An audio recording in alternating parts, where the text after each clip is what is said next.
play out and chooses all the things that are going to happen in this world, correct? I do believe you have a choice in that. What choice do I have? Okay, can I ask you? I do have a question for you, but like just before I get kicked off, but I have a question for you. Do you believe in the devil? My question. I don't believe in the devil. Answer my question. Then what is behind you? It's a guy in a mask with a horn, but in a red background. You don't think that symbolizes anything? No, I think it looks pretty cool. You could have put a cross, you could have put a heart, but you put that. Yeah, because I like dogs. Because you are of your father who is Satan, and you know it, and that's why you're smiling. You can come back to God if you truly had a relationship with Jesus. That's why it's the demons in are laughing, y'all. So if God sees a reality where I choose the blue cupcake instead of the red cupcake, am I still able to choose the red cupcake? Answer that question, or you're gonna go down.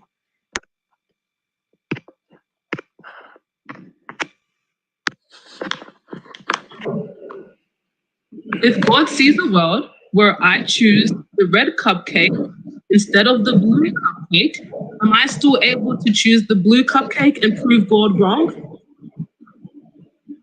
You're not proving God wrong. You're just proving God right that man chooses evil. What is that? What does it make? You have the right to choose evil or the right to choose good. God says be good.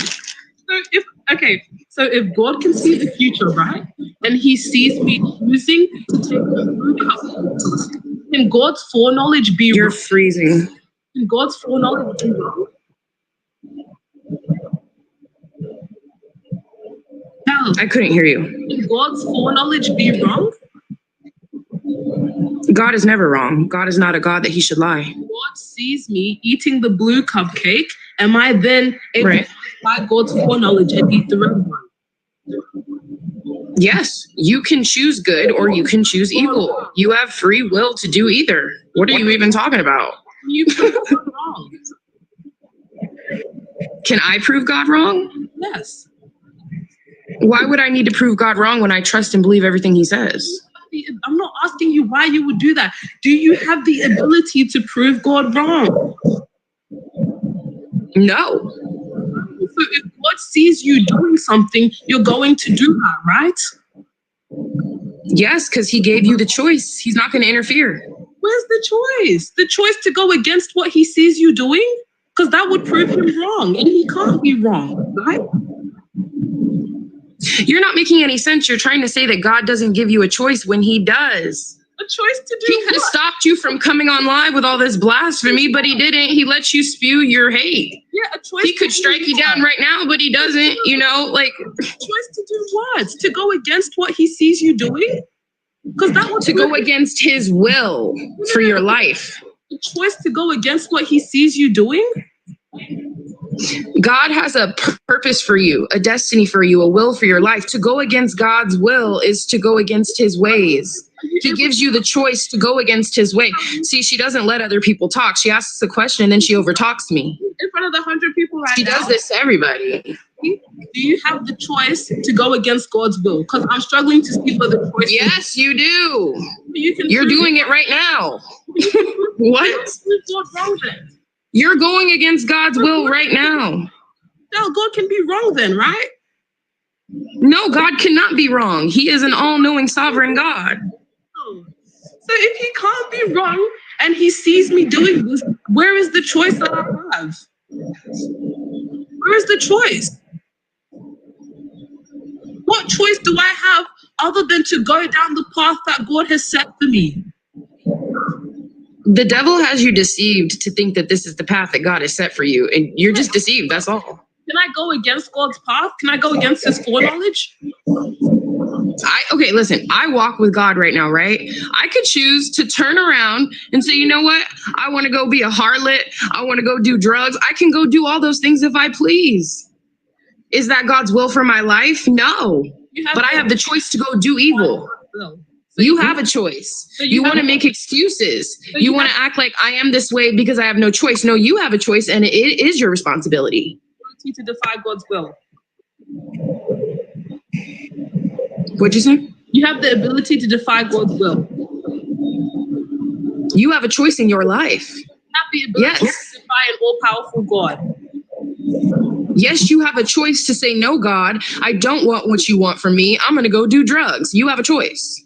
So, Charles, what you're telling me is I have the ability to prove God wrong? No, it's not proving God wrong. It's saying God gives you a choice. He's not going to force you to do the things that he wants you to do. Choice to do what? Imagine you had a child and you controlled your child and you kept him on a leash and you said, say this. If you come up here, you need to answer the questions I ask you. I only kicked you because multiple people were saying kick because you stopped answering my question. The whole problem here is that I'm using you choose to prove something to you. I'm using your choice to prove something to you. You're not choosing anything. The whole point is, Shell, you weren't answering any of my questions. This is ridiculous. I kicked you. You didn't answer me. You started answering your own questions. You were not answering me. But the whole point here is, if God chooses to make this world as opposed to another world, it seems that God has made a world in a way where the actions will follow the consequences and those actions follow those consequences and create a destiny, a sequence of events that God already sees happening. God has the ability to make multiple timelines. God sees all these timelines that he can make. And he says, oh, I'm going to choose this one. That's the world that we're living in now. Before all these worlds before all of them came into existence, God had the choice and he made this one, right? In this world that God made, he could have made me Christian. He could have made everyone Christian. He could have given us free will and made us Christian. Because having free will doesn't mean you can't be Christian, right? So God could have made a world where I have free will and I turn to God. But he decided to make this world instead, where I have free will and I don't turn to God. So that's what he wants. If he wanted me to turn to God, if he wanted me to be Christian, he would make a world where I have free will and I'm still Christian. Now, speaking on God's foreknowledge, God sees everything that's going to happen. You feel like you have a choice because you've been told that you have a choice. So you feel like, oh, I'm going to choose to pick up my headphones right now. I feel like I made that choice. Your feelings don't matter. What if I'm simply following a timeline and a sequence of events that have made me to do these things that I'm going to do now? Everything is based off of past events. Everything follows a certain timeline of causality. You don't have the ability to defy causality. And God sees this world following a specific causal chain, okay? If God sees me going to the shopping center, I can't prove God wrong. God made a world where I would go to the shopping center, as opposed to a world where I wouldn't go to the shopping center. It's that simple. James, you don't know anything about, I don't care about string theory. Let's invite Uchechi. Hi, Uchechi, goddess. I remember you. This is not about Satanism. I am not a Satanist, although I agree. Hi, Uchechi. Hello. I had a question for you because I'm a little confused. Since you don't believe in God, right? Mm-hmm. So who's making your decisions if you don't believe in a God that can presuppose everything? The chemicals in my brain. So you? Well, the chemicals in my brain are not me, nor are they things that I can control. The chemicals in your brain are not part of you? They are parts of me, but part of me and me are different as I talk to that guy. My arm is not me. Me would have to be a collection of these things. What people consider to be you, it would be your thoughts and your decisions and your memories as well. Because if someone has amnesia and all their memories is wiped, that would seem to violate the causal link where they were your sister, where they were your brother, where they were someone you loved. If this person has no memories of these things, are they still your wife? They never agreed to marriage with you. Are they still, your mother? They don't love you in that sense. So it seems that this thing that we call us would be a collection. Salem, Sorry, my cat is so loud. It seems that this thing that you call you would be a collection of your memories and experiences in this physical body. Okay, I see what you're saying now. I totally understand now because I was just like, you don't even believe in God, so why do you keep referring to a God that can make decisions for everybody? Conversation with before where I was like, you don't choose to, like, let's just say, for example, you get slapped in the face. How would you react to that? I mean, obviously, I'm gonna react like I was slapped. I mean, I'll probably be upset. Okay, so why would you be upset? Why wouldn't being slapped make you happy? Can you choose to be happy from being slapped? I mean, something that causes you pain doesn't make you happy usually. I mean, unless you're into that. But some people, I mean, that's not me. If someone slaps me, it's gonna hurt and I'm gonna be mad. So, yeah. The thing is that fight or flight part of your brain. Let's have a look at it because people will not argue with actual science. They will argue with my opinion, which is not what I'm giving here. Your brain, it seems that the signals that control your body, your brain makes those signals about 3 seconds before you actually make a movement. So you actually have to think of what you're going to do before you do them. And it feels like what you're doing is instantaneous, but me lifting my arm right now, let me tell you something. My brain sent that nerve 3 seconds before I actually did it. So it doesn't seem like I have a lot of choice there, but that's not exactly to talk about free will. The whole point is here, you have brain states that you cannot necessarily control. I was talking to this person before. Why do people have favorite colors? Why do people respond to certain environments in different ways? And it seems to be that this would just have to do with your neurological connections. So when I see the color purple, that produces dopamine. When I, sorry, I'm actually a bit sick. It's winter in Australia. When I'm sick, I feel negative. When I see my cat, that produces dopamine. Now, if I was to ask you, why is your favorite color purple? Or why is your favorite color your favorite color? What would you say? I don't really have a favorite color. So I kind of like, I mean, that's just me. I like all colors. What's something that you like more than you like other things? I like sweet things more than bitter things. Why? Because it tastes good. What do you mean by taste good? Obviously, the chemical reactions in my brain like sweet things. The reaction that it gives my tongue. If you taste something sweet, your brain produces dopamine, right? Yes. You choose to taste something sweet and have your brain produce serotonin instead? Oh, no. That's just how genetics work. Okay. So it seems that these genetic markers, along with a stimuli from the external environment, are what structure our brains to have these neurological connections to associate certain things with pleasure and certain things with serotonin. Now, I don't think our brains were made, but the whole point is I don't seem to have much of a say in what exactly causes my brain to produce dopamine or serotonin. It doesn't seem to be like I can, be tortured and choose to produce dopamine instead. Otherwise, torture wouldn't exist. If someone could control their brain states, you wouldn't be able to torture someone. You wouldn't be able, if you spam my chat, I will block you. You wouldn't be able to torture someone. You wouldn't be able to. You wouldn't be able to torture someone. You wouldn't be able to, people wouldn't be, it seems some people would choose to not be gay. It seems, because why would you want to be tortured for that? Some people would choose to not be trans. Some people would choose all these things that would stop them from being demonized within society. Why would people make these decisions that would ultimately tear them away from family and cause them to be stoned? It seems to me like if you can master your brain state, then you can ultimately master your reality. No one can torture you. PTSD won't exist. Mental illnesses won't exist. This is mastering. The whole reason why this society is in such shambles is because people cannot control themselves. People get a hit of dopamine from assaulting someone. So it's why people go out and do it. If you could choose, do you think, it's like, to be honest, do you think people who are depressed choose to be depressed? Do people think that, people who have anger issues choose to be angry, choose to be insecure?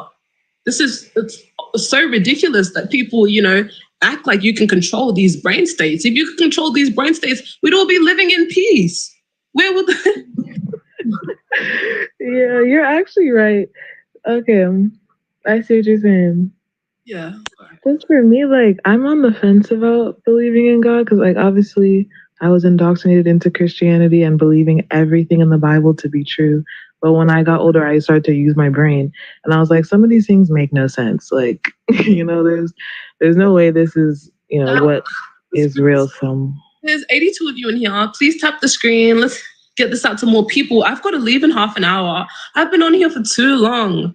Please. Okay, before I go, let me ask you, like, so what do you think about how we all came to be and how the universe or whatever, the world, I'll how it start all came to be? Yeah. by saying one thing. Pretending like you have an answer is not any better than saying you don't know. Please tap the screen. There's plenty of Yeah, people. so what do you think? I said I don't know. Right now I'm on the fence. I have no clue. I can't say. There you go. Sorry, there is white noise in my background. It's my computer fan. But it seems like sometimes saying you don't know allows room for discovery rather than pretending that you have an explanation, you know? So I think that we all came about via the Big Bang, obviously. There's overwhelming evidence for the Big Bang. I can go into it with people as well. And from the Big Bang, we have abiogenesis. Now, when we talk about the early Earth conditions in the ocean, well, the land was, there was barely any land. There was mostly ocean in the early Earth. But what we had these deposits of sulfur, and sulfur is a binding agent for RNA and amino acids. Sulfur is what helps bind these long fatty acid chains. And it seems that the early Earth ocean was abundant from sulfur and phosphorus, these things that help us to form these long fatty acid chains. Now, I learned a lot about this in chemical engineering, which I'm currently doing, but I would like to show you guys, because this is not just my opinion. I'm not pulling this out of my ass. I got a computer in front of me. If you have any questions about this, we can go on about it. Because most people who are against the Big Bang, they don't seem to actually understand what's happening. Like, anyone type in chat, what is the Big Bang? Please, if you're a Christian, type in chat, what is the Big Bang? Because I guarantee you, 90% of you people do not understand what the Big Bang is. Now, if you know what a star is, you'll understand that a star is actually how we get larger and larger elements through a fusion reaction. Now, this is called nucleostellar synthesis. This is where stars actually add more hydrogens by gathering the surrounding matter from nebulas, which is just space dust, and combining them and recycling them. That's why stars glow. That's why they glow from their nuclear fusion reactions. Now, this is how we get from hydrogen all the way to stars that are actually making iron. And even to all those Muslims out there, even in the Quran, it talks about a meteorite that is made up of just iron, because stars in space actually recycle matter and make larger and larger elements. Now, it seems in the early Earth conditions, before the Earth had a proper atmosphere, the Earth was constantly being hit by meteorites. It's actually what killed the dinosaurs. We're still being hit by meteorites today. These meteorites are going to contain bits of stars that have larger elements. We have meteorites of iron, of gold that hit the Earth all the time. These meteorites are going to contain these elements that we need to actually start the bonding process in making RNA and amino acids, which would actually get us our first cell. Now, from the first cell, all it takes is hold on. There we go. There we go. Hold on. Okay. Yep. So from there, by the way, okay, so I'm just going to finish what I was saying. I lose my train of thought very easily. So from there, we actually have all the elements that we need to start the first cell. Now, it seems in this reality that all things that could be actualized, all possibilities that could be actualized are actualized. That simple. Because if you have a 1% chance of life forming and you have billions and billions and billions of these reactions trying to happen, you have billions of these sulfur atoms floating around, and then you have them, they try and combine to make a cell. It doesn't work. They keep trying to combine to make a cell for 4.8 billion years. Eventually, you're going to have one cell, and that is all you need. If you know the difference between DNA and RNA, DNA, deoxyribonucleic acid, and RNA are different. DNA is a double helix structure, and RNA is a single helix structure. The purpose that RNA serves in a cell is to actually program different cells to do different things. All organic cells are going to have RNA, no matter whether they're prokaryotic or eukaryotic, meaning single cellular or multicellular. Even in a prokaryotic cell where there is no nucleus, these cells still have RNA. Every living thing has RNA. Even viruses, which aren't technically living, simply RNAs that are by themselves because RNA cannot exist by itself. RNA serves a process as to program different specialized cells to do different things. RNA is the reason why we have mitochondria doing what they do and why we have lysosomes doing what they do. All of these combined together, once you have RNA, which is the coding and the program, the RNA begins to do what it does, program and code a cell. So that's how we get the first cell on planet Earth. And from the first cell, this cell, via the RNA, because every living thing that exists is going to continue to exist. We don't know why cells do this, but cells, this would be the ultimate question. Why does anything want to survive? We don't know, but it seems that this is what cells do. So cells are going to aim to survive. And the way they do that is through evolution. So once we have the first cell, we don't know why they want to survive, but it appears like they do. So they evolve to suit their environment. If the water is very hot, it might get a thicker, cytoplasm. I have a question. If it's cold, it seems that, they would adapt to that colder environment. If there's, an intense level of sodium in the water, the cells will turn very small. A lot of sodium, I have a question though. Would you say that cells are sentient or conscious, like they're aware of what they're doing? If you want to define sentient and conscious as aware of what they're doing, I don't think cells. Yeah, sentience means they can feel, but consciousness, awareness. It's like, it's like when you're sleepwalking. It's like you're doing something, but you're not necessarily conscious that you're doing that thing. Consciousness requires a faculty for reasoning and examination. So I don't think cells possess that. I think cells are, sapient in a sense where they respond to their environment. Everything is sapient. Plants are sapient, but they're not sentient, meaning they're not conscious of the fact that they're responding to their environment. Like, how crazy is it that we evolved from a single cell to something that can actually examine how we evolved in the first place? Yeah, it is crazy. We are very unique organisms because we possess the ability to draw a distinction between our autonomic nervous system, things that we can't control, and our actual conscious mind where thoughts are taking place, where where our desires and things take place, which are separate from the fact that we are animals and we just want to survive. There are people, who commit, I can't say the actual word, so I have to slur it. Slew or slide. There are people who do that, and it seems that the only things that are committing this would be things that are sentient to our degree. You'll never see a plant killing itself, right? Only animals and things that have the faculty to reason to this degree and are conscious of the fact that they're alive have the ability to go against evolution. That's why we developed a consciousness. Well, trees do kill off their leaves in the fall to preserve energy. Survive. They do that to survive, correct? Yeah, so they're still doing it. Yourself, you're doing the opposite. You're trying to not survive. But maybe there's a certain part of them they're trying to, I think trees are pretty cool. I'm not a tree hugger though. I'm not a hippie, but yeah. It seems that we've developed to the point where we can actually go against the thing that helped us develop, which would be our, survival instincts, which would be our survival of the fittest, which would be social Darwinism. That is exactly what goes against, the whole will to not want to survive. And even dolphins will stop swimming to the top of the enclosure, because they don't want to survive anymore. And it's kind of crazy, but dolphins are also deemed as intelligent. Oh, bro, all this Japanese is actually making my throat dry. Thank you, Chechi. I'm going to invite someone else up. Thank you so much. If you guys want to know more about the Big Bang or evolution, I can invite some of my friends up who are, biologists as well. We have those. Okay, I'm going to invite Eddie. Let's see. Drink water. Yeah, thank you for reminding me, Philo. I actually have Philo pastry in my fridge, and it's funny that your name is Philo. Hello. Hello, Eddie. Clear, because it feels like I've static.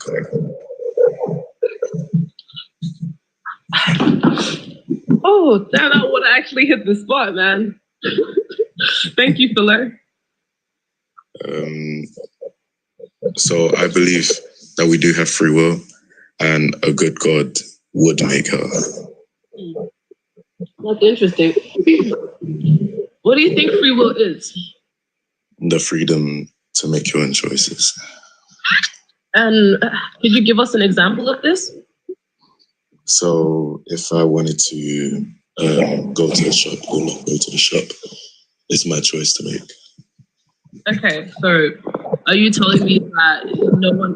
Hold on. It's your choice to make, is it? Do you think that choice has already been made? No. Okay, so God can see the future, correct? Yeah. And can God already see what decision you're going to make? Yeah. Okay, so you just said the choice hasn't already been made, yet you said God can already see what decision you've made. But forgetting that contradiction, so if God sees you going to the shop, can you defy God's will? If God can see me going to the shop, when God allows us to make a choice, He's not allowing us to make the choice without His own influence. So if I wanted to go to the shop, wouldn't God's influence take away your free will? What do you mean? Wouldn't the fact that God made this world where you would do that as opposed to something else take away your ability to do that opposed to something else, seeing as He made the world in a way where you would do that? No, because He's not forcing me whether or not I'm going to go to the shop or not. Because when I say influence, I mean the conviction that you have whether or not. For example, if I'm going to go to the shop today and there's something that's going to happen to me that's negative and God wants to protect me from it, then He will give me the conviction to choose not to go to the shop. And it's my choice whether or not I'm going to listen to it. That's the influence. He's giving you the choice to go to the shop. But could God have made a world where you don't go to the shop? Could He make an alternate reality where I don't go to the shop? Yeah, He could do that. So it seems He's choosing for you to make a reality where you do go to the shop, correct? Oh, sorry. You're saying He's orchestrating? So it seems He's choosing a reality where you do go to the shop, correct? He hasn't chosen this reality. So He doesn't have any options of other realities to make? He does have the option, but He's chosen this reality. This reality, correct? He's created this reality, yeah. So He's choosing to make a reality where you go to the shop as opposed to a reality where you don't go to the shop. I'm going to say here, well, I don't... Choosing for you to go to the shop, correct? We are choosing to go to the shop, yeah.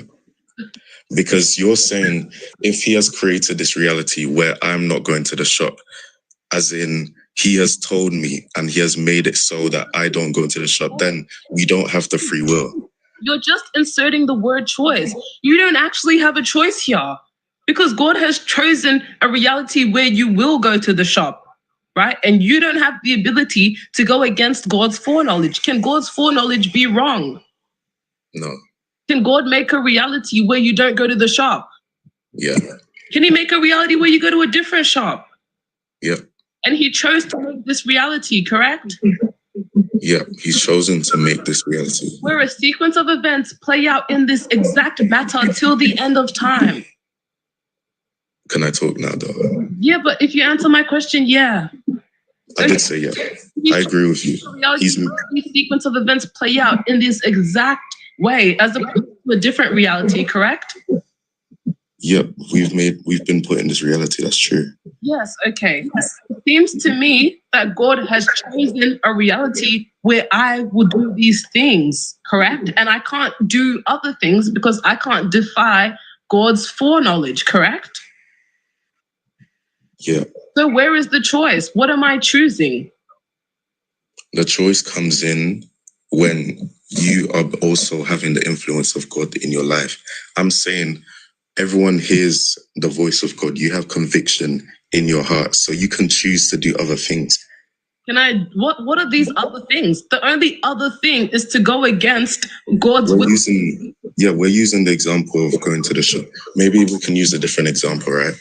So if I have a key, like a car key, and I have my sister's toy car, for example, this is going somewhere.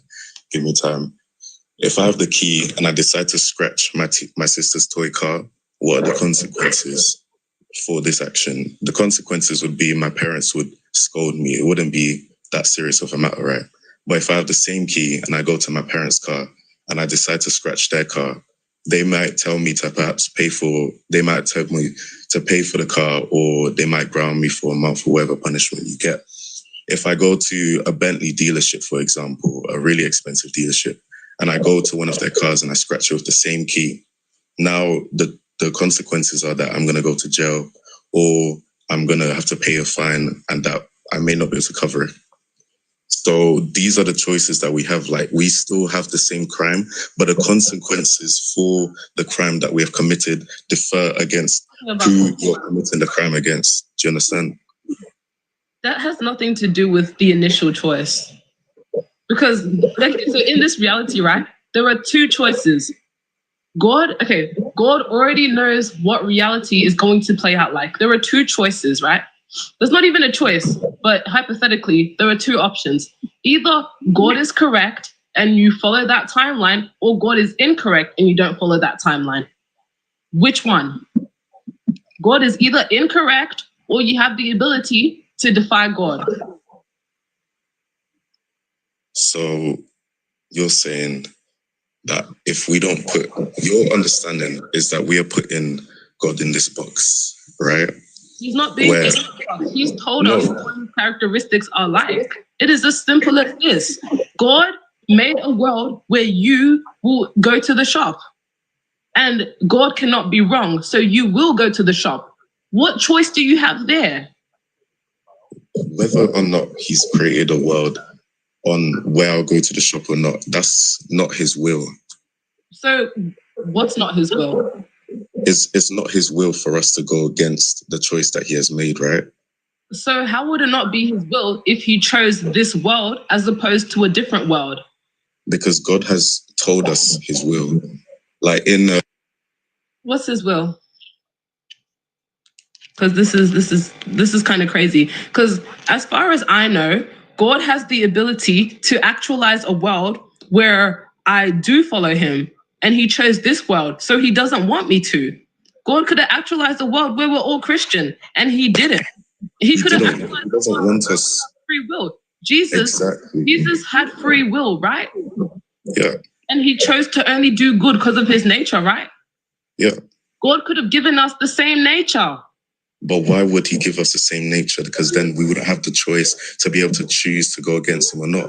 That's the point. Yeah, but God can do bad, right? He just doesn't choose to do bad, correct? But he can't do bad. He's all good. That's the whole point of God. He's not all powerful then, if he doesn't have the ability to. If you're saying that God, okay, so the problem with saying that God can't do bad would be to say that God is not all powerful, because all powerful. I'm not saying, no, you're saying God can't do bad and therefore he's not all powerful. All powerful means that you can do all things, right? If he's all powerful, then he also has the choice to do all good. He can do all bad, but it will go against his prime nature. Yeah, okay. Like, God is good. He has the so option. If he chooses to be bad, then he can't be God. But he doesn't, because that would go against his nature, right? Yeah. Yeah. He could have given us an all good nature. He could have made a world where we have the option to do bad, where we understand what bad is, but we don't do bad. He could have made. But you're living in that world right now. We're not living in that world because people do bad. Exactly. You said he could have made a world where he chooses, where we are allowed to make the choice. I don't understand what you're saying. My whole point is that God prefers this world over a world where people are doing good all the time, where, as opposed to a world where you go to the shop. He could make that world, but he has made this world in this specific way. And this world is going to follow that specific path. And you have no say in that. But if we were in a world where we are only able to do all good, would we have a say in that? Let's say if you pray to let's just say God can see you in the future, right? He knows what's going to happen. And God sees that you don't graduate, correct? Okay. Let's just say you pray very, very hard every single day, but God knows that you're not going to graduate, right? Okay. So what's the point of your prayer there? What's the point of praying if this world is only going to go as according to what God sees will happen? He knows that no matter how hard you pray, you're not going to graduate because he doesn't see it in your fate. Yeah, that's where the way you're making this question, right? You're saying if I was to pray as hard as possible, pray 24 hours, and I didn't pass, then it goes against God's will if he has chosen for me to pass. Not going against God's will. That's what God wants to happen.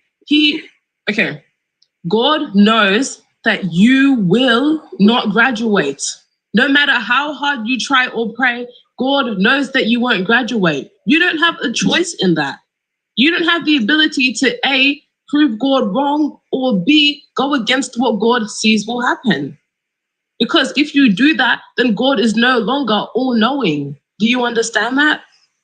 I understand what you're saying. So where is the choice here? There are only two options. You either follow the set plan God has given to you, or God is wrong. And God cannot be wrong, correct? Yeah. So it seems that you are going to follow this plan that God has to you, regardless of what you want or whatever you think you want. You can say that God gives us you can say that he gives us free will, but that's simply a claim. You don't have a choice here. You are going to do what God sees you doing. Correct? Okay, so acknowledging the graduation example, right? Where you're saying, I was gonna say that when you're just praying, you're not just gonna praying doesn't come without action, right? You're not just gonna keep praying for 24 hours. So you're using praying like it's some kind of make-a-wish foundation. That's not what praying is. But ignoring that, what do you think? Because you were talking about naturalism earlier and scientists and DNA and RNA and all that. So do you think that our choice comes from the cells evolving? Is that what you think? Choice. Pardon? I don't think we have a choice. I think that it feels like we have a choice. So you don't believe in God, but you still believe that everything that you're going to do and everything that has happened to you has been because of the way your cells have reacted to the environment around you. Everything that is going to happen is based off of a causal link. Think about the butterfly effect, all right? Because last Thursday, I decided to do this very thing. That means today I will end up in this position. Last Saturday, let's just say I applied for the lottery. So it means that today I could be a billionaire. Everything is based off of a causal chain of events. You cannot violate the law. I am from Melbourne, by the way, but you cannot violate this law of causality. You can't go back in time and change the events that will cause these things to happen today. Like if I didn't go and get my hair done purple, I wouldn't have purple hair. You can't violate that chain of causality. Melbourne education. Well, but yeah, the whole point. Yeah, I just want to know, why do you choose to live in a world where everything you have ever done and will ever do is presupposed? I don't understand. It's not. Is that something? It's not your choice, so you just don't have any free will at all. So what's the point of doing anything? So if you see a homeless person on the street, would you give them money? Or if you had the money, would you give it to them? If I had the money, would I give it to them? If I have enough money, I would give it to them. Yeah, if you have the money, that's what I'm saying. Would you give it to them? Of no choice here is that you get given a list of things, right? You get given the whole exclusion of free will here is that when we talk about will, right? What is will? What is will? Yes, what is your will? What is my will? Mm-hmm. My will is to... No. What is will? Oh, what is will? Mm-hmm. I guess will is just Your desires. Your desires, what you want to do, correct? Yeah. Can I change my will? Can I control what I want to do? Yeah, you can change your will. So I can choose to want to. I can choose to want to go outside. Yeah. How can I choose to want to go outside? What does that mean? What is How the can you just choose this? There's no process where you trigger a flick in your brain, like a switch in your brain that says, "Oh, I want to go outside now." You just have the desire to go outside. Yes, thank you. You just have the desire to want to go outside. You can't flick a switch in your brain that allows you to do so, correct? Okay. So what's the point here? I don't understand. To have free will would mean you get to choose the things that you want. Can you tell me why you want to go outside? Perhaps I have something to. Maybe I have to go work. Why do you want to go to work? So I can live. Why do you want to live? Because that's your bodily function. You don't want to die. Can you control this bodily function that says that you want to live? Yeah, you can commit suicide. Yeah, but that's not controlling it. That just means you don't have it. That means you instead want to.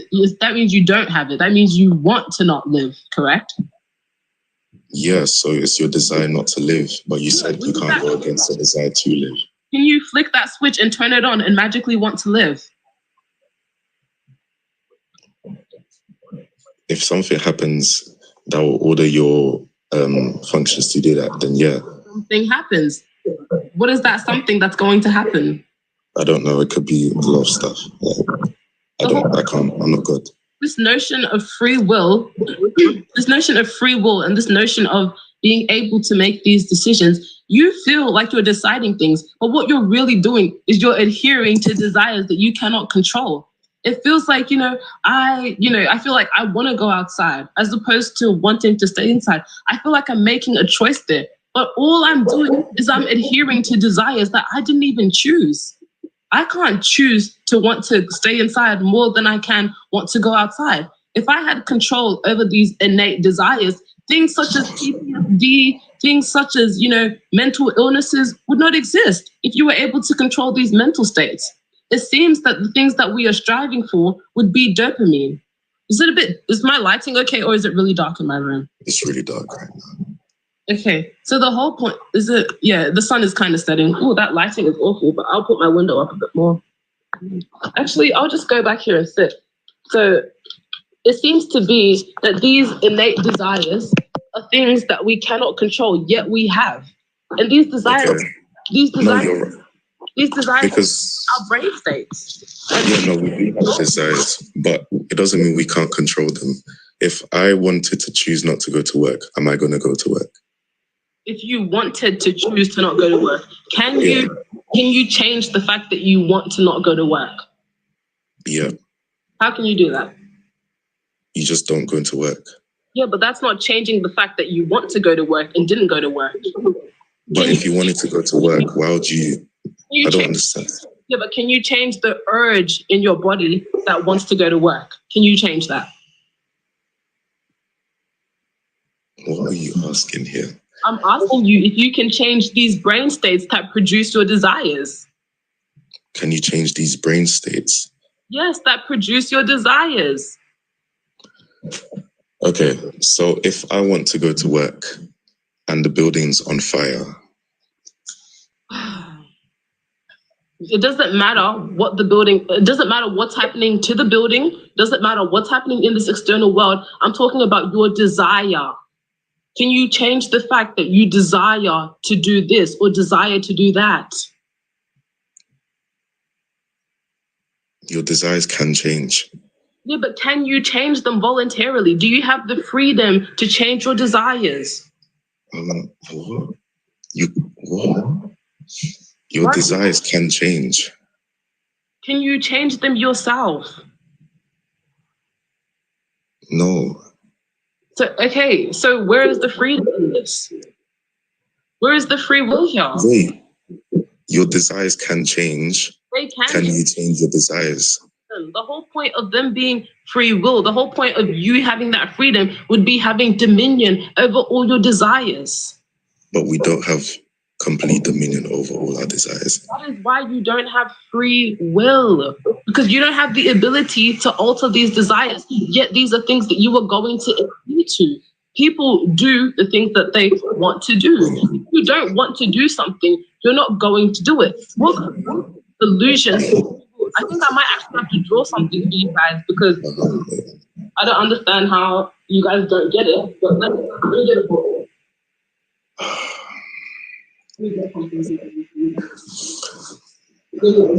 Ridiculous.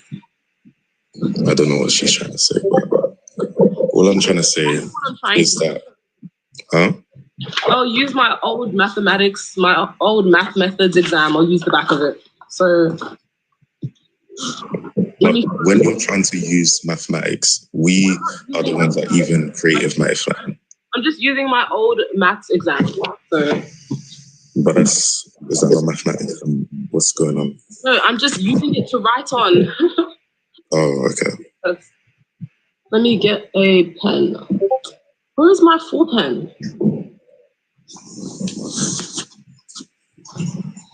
Let's just say, okay, do you go to the gym? Do you go gym? Yeah. Okay.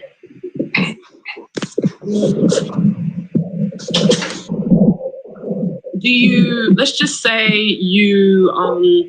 if you had an ice cream in front of you, would you eat it? Pardon? If you had an ice cream in front of you, would you eat it? Yeah. You would eat the ice cream, correct. If you were trying to lose weight, would you still eat the ice cream? Probably. If you were trying to lose weight, you'd eat the ice cream? Probably, yeah. Do you feel like you chose that? Yeah. Okay. Now, why did you choose that? Because I just wanted to eat the ice cream. Ate the ice cream because you can. Yeah. Come on. You don't do things simply because you can. You ate the ice cream because it tastes good, correct? I ate the ice cream because what's going to happen if I don't eat the ice cream? Because if you don't eat the ice cream, I don't know, you won't get to eat the ice cream. So you're making it so I have to not eat the ice cream, basically, because you were just asking me if I wanted to eat ice cream, would I eat the ice cream? I said yeah, but you're saying no, you can't eat ice cream because it doesn't taste good. Like, I'm saying if I eat the ice cream for the reason of not it tasting good, then I'm wrong. I don't understand. If you had ice cream and the ice cream didn't taste good, would you still eat it? Well, I was gonna eat it regardless, but yeah, I'm gonna eat it. Be dense. Don't be a kid. What do you mean? I will join after this, all right? I just need to show you something. Because you're not giving me a causal link on purpose, so I will make one for you. Let's say, for example, I want to lose weight, right? More than I want to eat ice cream. So I'm going to draw here, lose weight. And then I'm going to draw here, ice cream. Correct? Can you guys see this? No. This is ridiculous. I'm going to put up my background to show you guys, but give me a second. My nails are so long.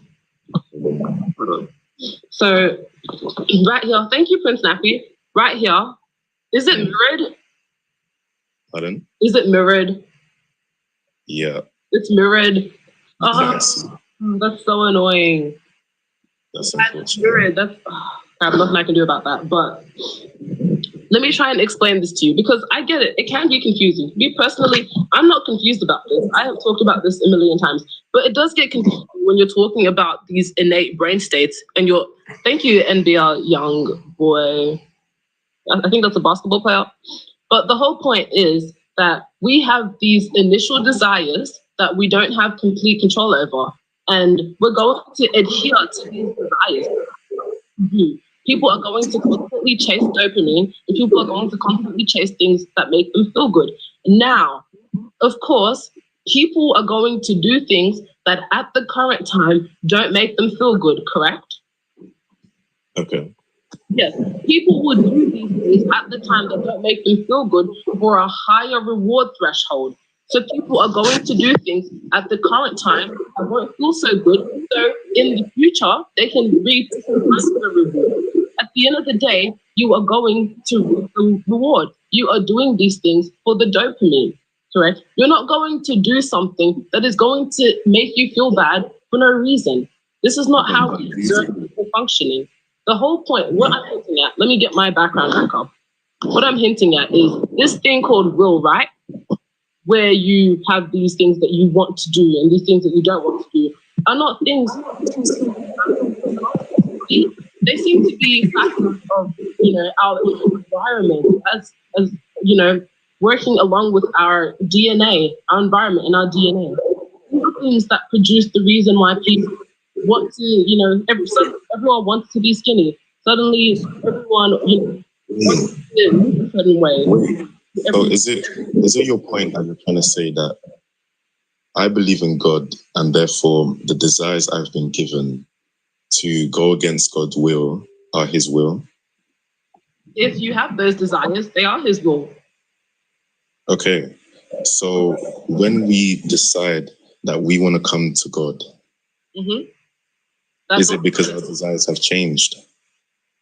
No, what desires can change, yes, but not by your own control. Sit there. I'll give the example before. People who have PTSD, you don't choose to not get shot. You don't choose to suddenly, be slapped in the face and feel happy. Like, you have these neurological connections. Sorry, God, I've been talking for ages. My brain is getting foggy. You have your life and you have your response. I slap you in the face. You don't like that? Why don't you like that? Because you slap me in the face. Yeah, why don't you like that? Because you're trying to say the biological functions allow me to fight or flight? Are you trying to say fight or flight? It doesn't really matter, but why don't you like being slapped in the face? Because it hurts. Okay, what's wrong with it hurting?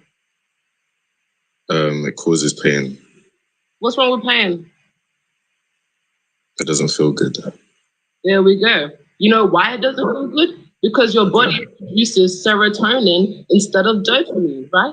Can you choose at that time? Some people, if I slap them in the face, they'll say thank you. They'll get on their knees and they'll kiss my 9-inch platform if I slap them in the face.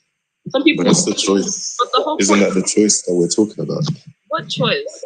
So when we talk about, I made this distinction with the earlier guest. Our actions and our brain states are different, but they're going to be based off of the same thing, our desires. So in terms of our brain states, these are things we feel like we have even less control over as opposed to our actions. But what we don't realize is that you're always going to be acting according to these brain states. You're always going to be acting according to something that will eventually give you dopamine. So you're always going to be let's just say you got to go get a tattoo. I've got one on my shoulder. This hurt a lot, right? And the pain made me feel bad. But when I look in the mirror and I look at that tattoo, that gives me more dopamine than the pain could have affected me in a negative way. The threshold balances out. This is how our brains work. You are going to strive for dopamine constantly. This is what we do. And we can't control that cycle of dopamine. This is why we have no free will. Because if you were to have free will, you would be able to not chase dopamine. And as far as I know, there is not a single person on this planet that is not trying to feel good. The people that aren't trying to feel good, they're not on this planet anymore. They take themselves out.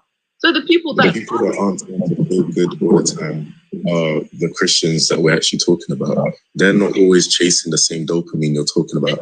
Of course, it feels good. It feels good to always take cocaine. It feels good to go party. It feels good to go to the club. It feels good to make money. Them dopamine. The belief of God is what gives them dopamine. That's what they're chasing. The belief of God gives them dopamine. Yes. That's what they're chasing. Believing in God makes you feel good. Why wouldn't it make you feel good? I don't understand. It makes you feel good. See, this is the thing that eliminates our free will. We don't understand why we form these neuropathic connections. other than our environmental factors and our biology. That's what gives us these feel goods, and we don't understand where they come from. In order for us to alter them, it doesn't matter even where they come from. We understand that we can't necessarily control them. To some people, believing in God makes them feel negative. To other people, believing in God makes them feel positive. You don't have control over these neurological markers. That, to me, is what eliminates our free will, because God is not in the picture here. It's simply biological factors. I can't control the fact that my brain, is going to operate at different levels. I can't control the fact that I'm going to, want dopamine. In fact, addiction is the biggest example of how we have no control over our brain states. The fact that you can get addicted to things that you don't even want to do. Okay, but you can get addicted and you can overcome it. Yeah, you can overcome your addiction, but the whole notion of getting addicted in the first place shows that you have no control over your brain states. But we do have control because we can stop being addicted. But I'm gonna hop off here because I don't think I'm gonna get through to you. But I'm just trying to say is that when you were talking about the people who don't feel good when they decide to choose God, I feel good when I decide to choose God because I know that the things I'm doing are good for the people around me and also for myself. And they also are pleasing to God. When I'm doing these things, I get a good boost from it. But when people do these, when people go against God's will, they feel guilt and they feel shame. So when people are doing the things that God has not ordained for them to do, then they decide that the shame and guilt is too much for them to bear, and they continue to do these things, and therefore they're going to see it as bad, right? But if I'm going to see these things as good because I'm able to go against my innate desire, I wasn't always a Christian. I was born as a Catholic, and I was raised. I have so many yes guys. Let's go next in the line. I'm just going according to the line. I'm sorry, Eddie, but you weren't saying a lot. And I got a lot of people hassling me to come on. So what I gathered from that was I removed him because he wasn't saying anything. Can you guys please turn off the heater? What I gathered from him is absolutely nothing. I'm so sorry, Eddie, but you weren't saying nothing, so you had to go. I'll host, you don't have to watch me. You don't have to watch me. You can swipe down and move on.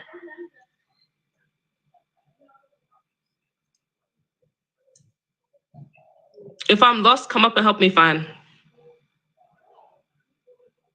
I'm sorry, but this is not for testimonies. This is a debate live. We're not doing testimonies. If you want to do testimonies, start a live and say testimonies. NBO young boy, I have to go according to the list. I don't really care about whether I have 100 people in here or not. I don't care about views. But let's go, Angel, next in the list. He wasn't making a point, he was preaching. Hey, hello. Hi, Angel. So we have to start from the beginning, yeah? In the beginning, God created the earth, and then he created the light, all these type of things, and then Adam and Eve were created, yeah? They were created in the image of God. Okay. You following? In what way? Huh? In what way were they made in the image of God? Yeah, God created them to be good. He created them to be good. And then Eve let herself to be deceived by Satan. If he created them to be good, doesn't that mean they would have been good? Yeah, listen, I'm going there. Eve let herself be deceived by Satan and went to eat the apple from the tree of knowledge, even though God said that. What? Didn't he know that if he made Eve that way, that she would have eaten the apple? Yeah, look, you have to look at it like a metaphor, yeah? Like if you're in a toxic relationship, if you're in a toxic relationship, you know bad is going to happen to you, but you're still hoping on, and you're still hoping that it will get good one day. Like, but didn't God already know that it wouldn't? Yeah, but God is love, and God is merciful, and God is patient. So he leaves. Like holding on. That would imply that God doesn't know what's going to happen if he's holding on. He already he knows what will happen, but he hopes that something else will happen. Yeah, but he knows it wouldn't happen. What do you mean by this notion of hope?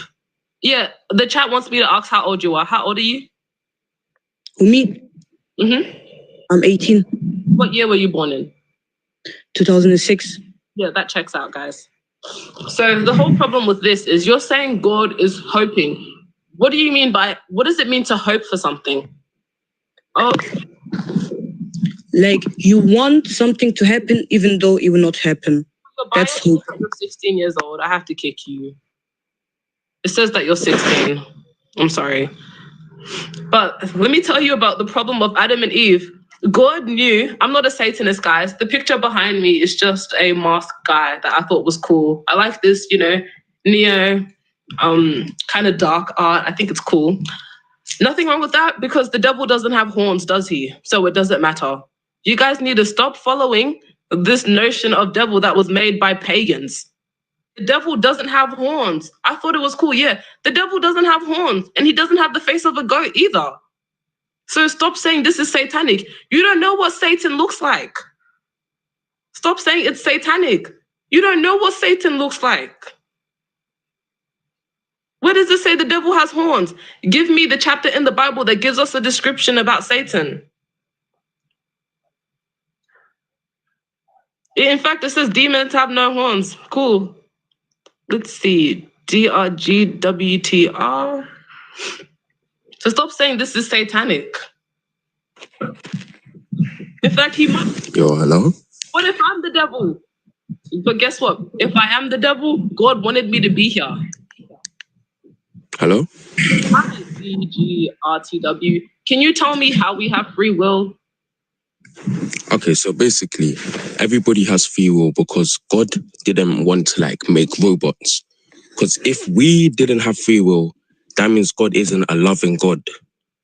Because to love somebody, you care about them. You want them to do what's best for them. So having free will, humans, us, we're able to do stuff without God giving us restrictions. So, for example, you have a choice to go outside and shoot somebody. Do I still have the choice to go outside and kill somebody if God sees the future and he sees that I don't go outside and kill somebody? Do I still do that if God doesn't see it? God has many paths for us. So, me personally, that's what I believe. That it's all like a reaction. So God already knows our future, but it just depends which path we decide to take. So I could decide to take, Does he know which path we're going to take? It all decides. It's like a reaction, like a dominoes effect. Does he already know what path we're going to take? Technically, yes. Yeah, so he already knows, doesn't matter what timelines there are. He knows which one you're going to follow, right? He knows what choices you could have made and he knows which ones you do, correct? Yes. Yeah, so why does it matter that there's all these other timelines? We're talking about this one that's happening now. You said I have the choice to go outside and kill somebody. Even if God sees that I don't do that, do I still have the choice? You still have the choice.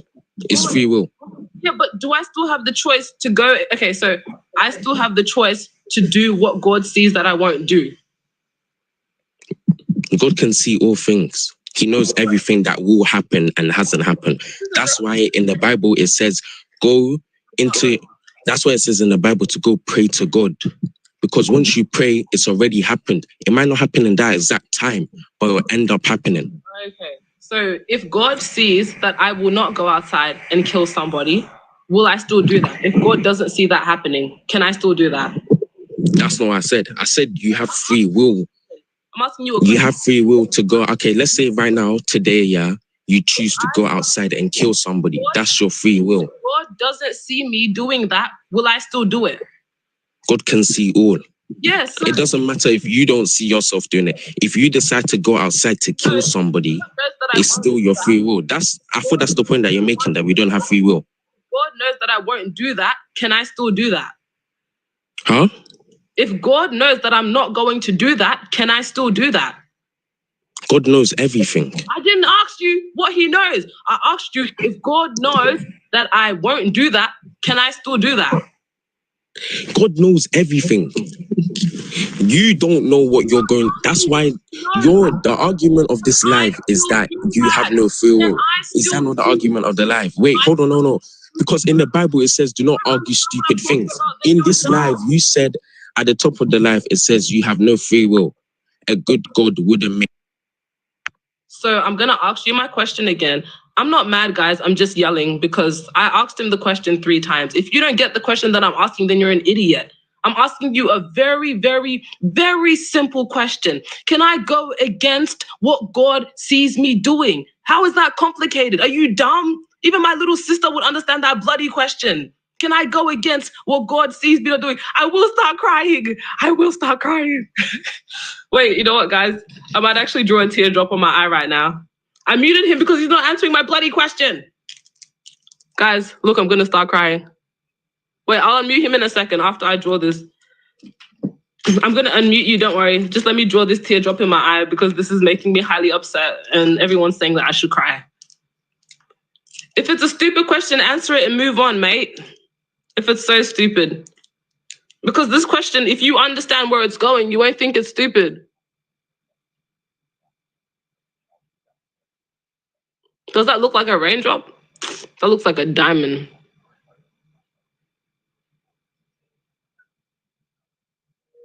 Oh my God, I messed up the shape. See, guys, I'm crying now. Anyways, I'm gonna unmute you. When I unmute you, you will answer my question or I will move on. I have about 20 guests. I will move on if you don't answer my question. Turn on your microphone, mate. So, if God knows that I will not go outside today, can I still go outside today? What? Bro, you have to read. That question does not make any sense.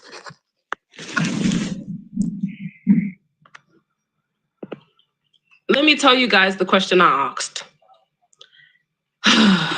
This is kind of ridiculous, man.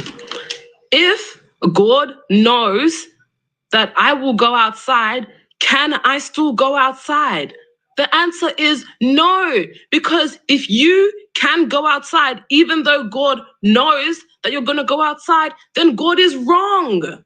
If God knows something that is going to happen and it doesn't happen, then God is wrong. Can God be wrong? No. If that doesn't make sense, then you're an idiot. Now you're acting confused. It's a simple question. Such a simple question. This is so funny. You don't have decisions to make. The only decision that you're going to make is to follow what God says that you're going to do. If you don't follow that, then it's wrong because you already know what's going to happen. Why Hello? Ash or whatever. Hello? Hello. How old are you? Can you hear me? Some children I'm 20, I'm 22 still. Kids in the chat because half of them must be 16-year-olds. If you're underage, please swipe. If you're under the age of 18, please swipe. I will be modding someone to get rid of all these children because I'm not going to talk to people's kids. You don't have Right, so what are you not understanding about God? I understand everything perfectly, and I understand that you don't have free will. I understand how this works. I understand that God is correct. Yeah, Uchechi, I'll make you mod, please. How do I do that? I don't know how to make you mod, girl. So what it looks like from my perspective is you're not understanding the concept of free will. Now stay with me. Let me just do you know what I mean? So God has given write down what you're saying. Go ahead. So God has given us free will to decide our own fates in a sense. So obviously he knows all he knows all outcomes, yeah. He knows all outcomes, but you decide whether you want to accept him or not. Do you understand? It's just like how you said, can we step outside? Or what were you talking about? Do we have the choice to step outside or not? Yes, we do. Even if I want to stay inside, yeah, it's because something has influenced me it's because something has given something. Do you understand what I'm saying? It's because I've decided to not. Okay, how do I say this? So, where you see our decisions, yeah, they're basically influenced. Do you understand? By what? So if I want to go outside, there's a reason to why I want to go outside, bro. Yeah. Okay. Yeah. Say I want to go to the shop. That makes sense. Yeah. There's a reasoning behind that. Yeah. Okay. And if I decide to stay inside now, there's a reason to it. Yeah, okay. Yeah. So you didn't I'm listening, I'm just writing down what he said. If you're gonna be a hater, just leave. But I don't really care. It kind of gets me. Please tap the screen, guys, so we can get a lot more people on here. Please tap the screen, so I can do more lives like this and hear you guys out. Like, I genuinely want to understand, but you guys are not answering my questions. I've had to remove so many people that have not. So what's your question again? Sorry. So my question is, I will ask them what the influence is, but when you say God knows all outcomes, does that mean he knows what decisions you're gonna make? Yeah, but he gives us the will to decide. Do you understand? You can say that he gives it to us, it doesn't mean he does. So God. No, you're not okay. I'm not trying to cut you off. Go on, talk. I'm understanding. I'm getting fed up. Okay. Go on. He said, don't even play with me. God knows what you're gonna do, right?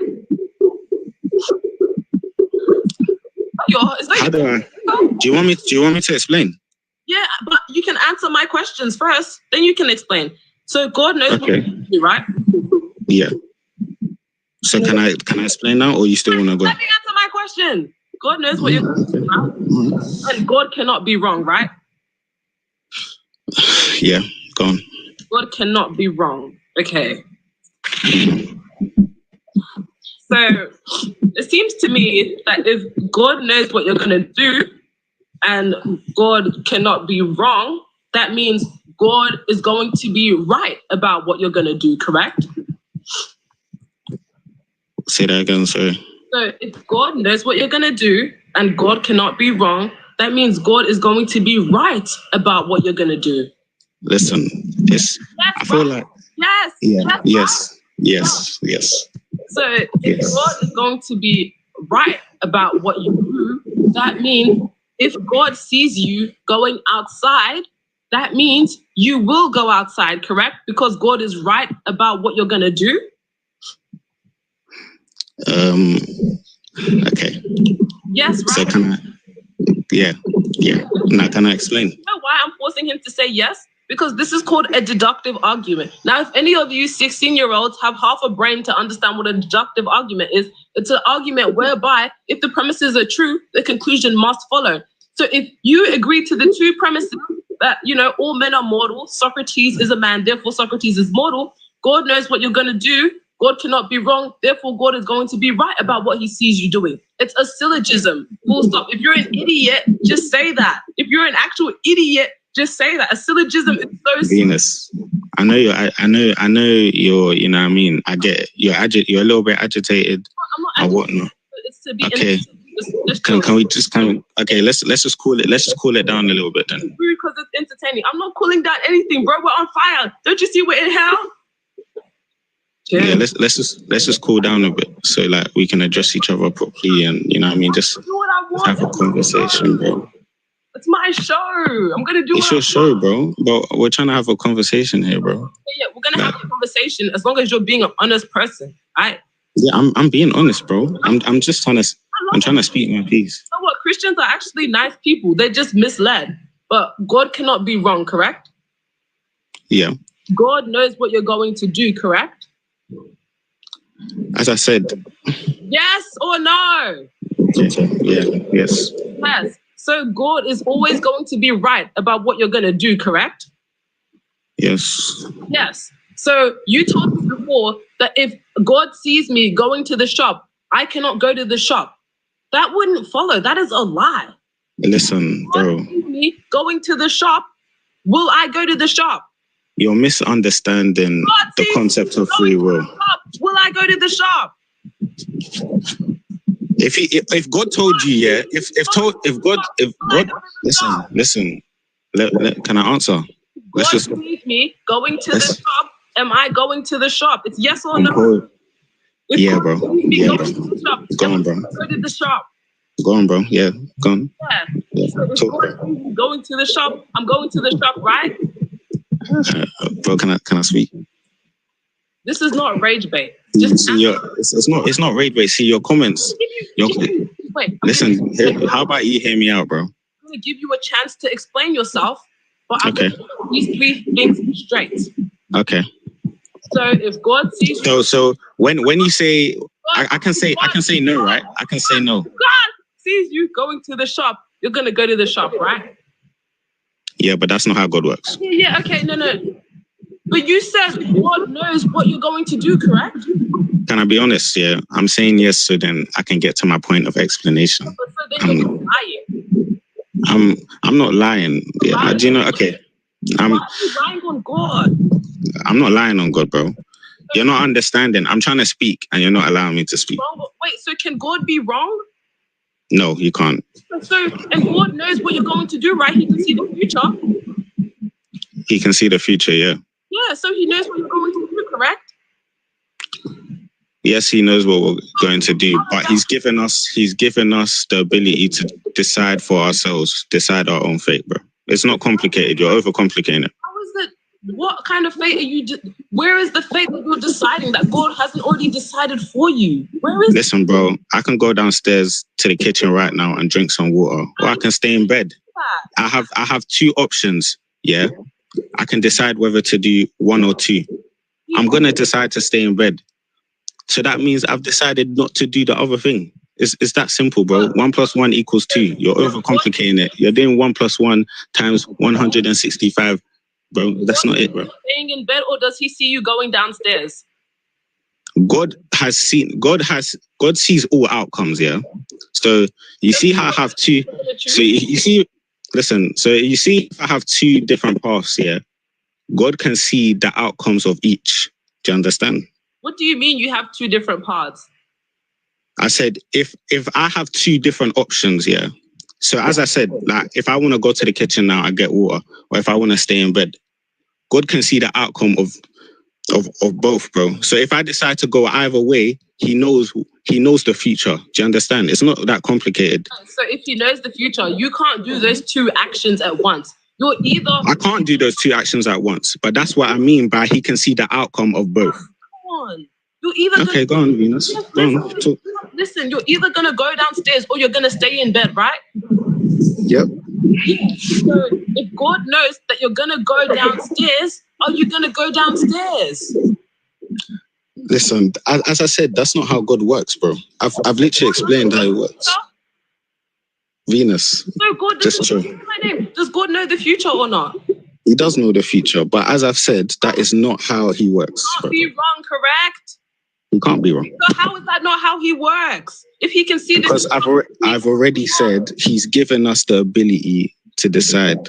As I said, he knows the outcome of the decisions we make. Does that make sense? Okay, but where is the decision? You don't have options. I do have options, bro. I literally just explained to you that I have options. What you're going to do?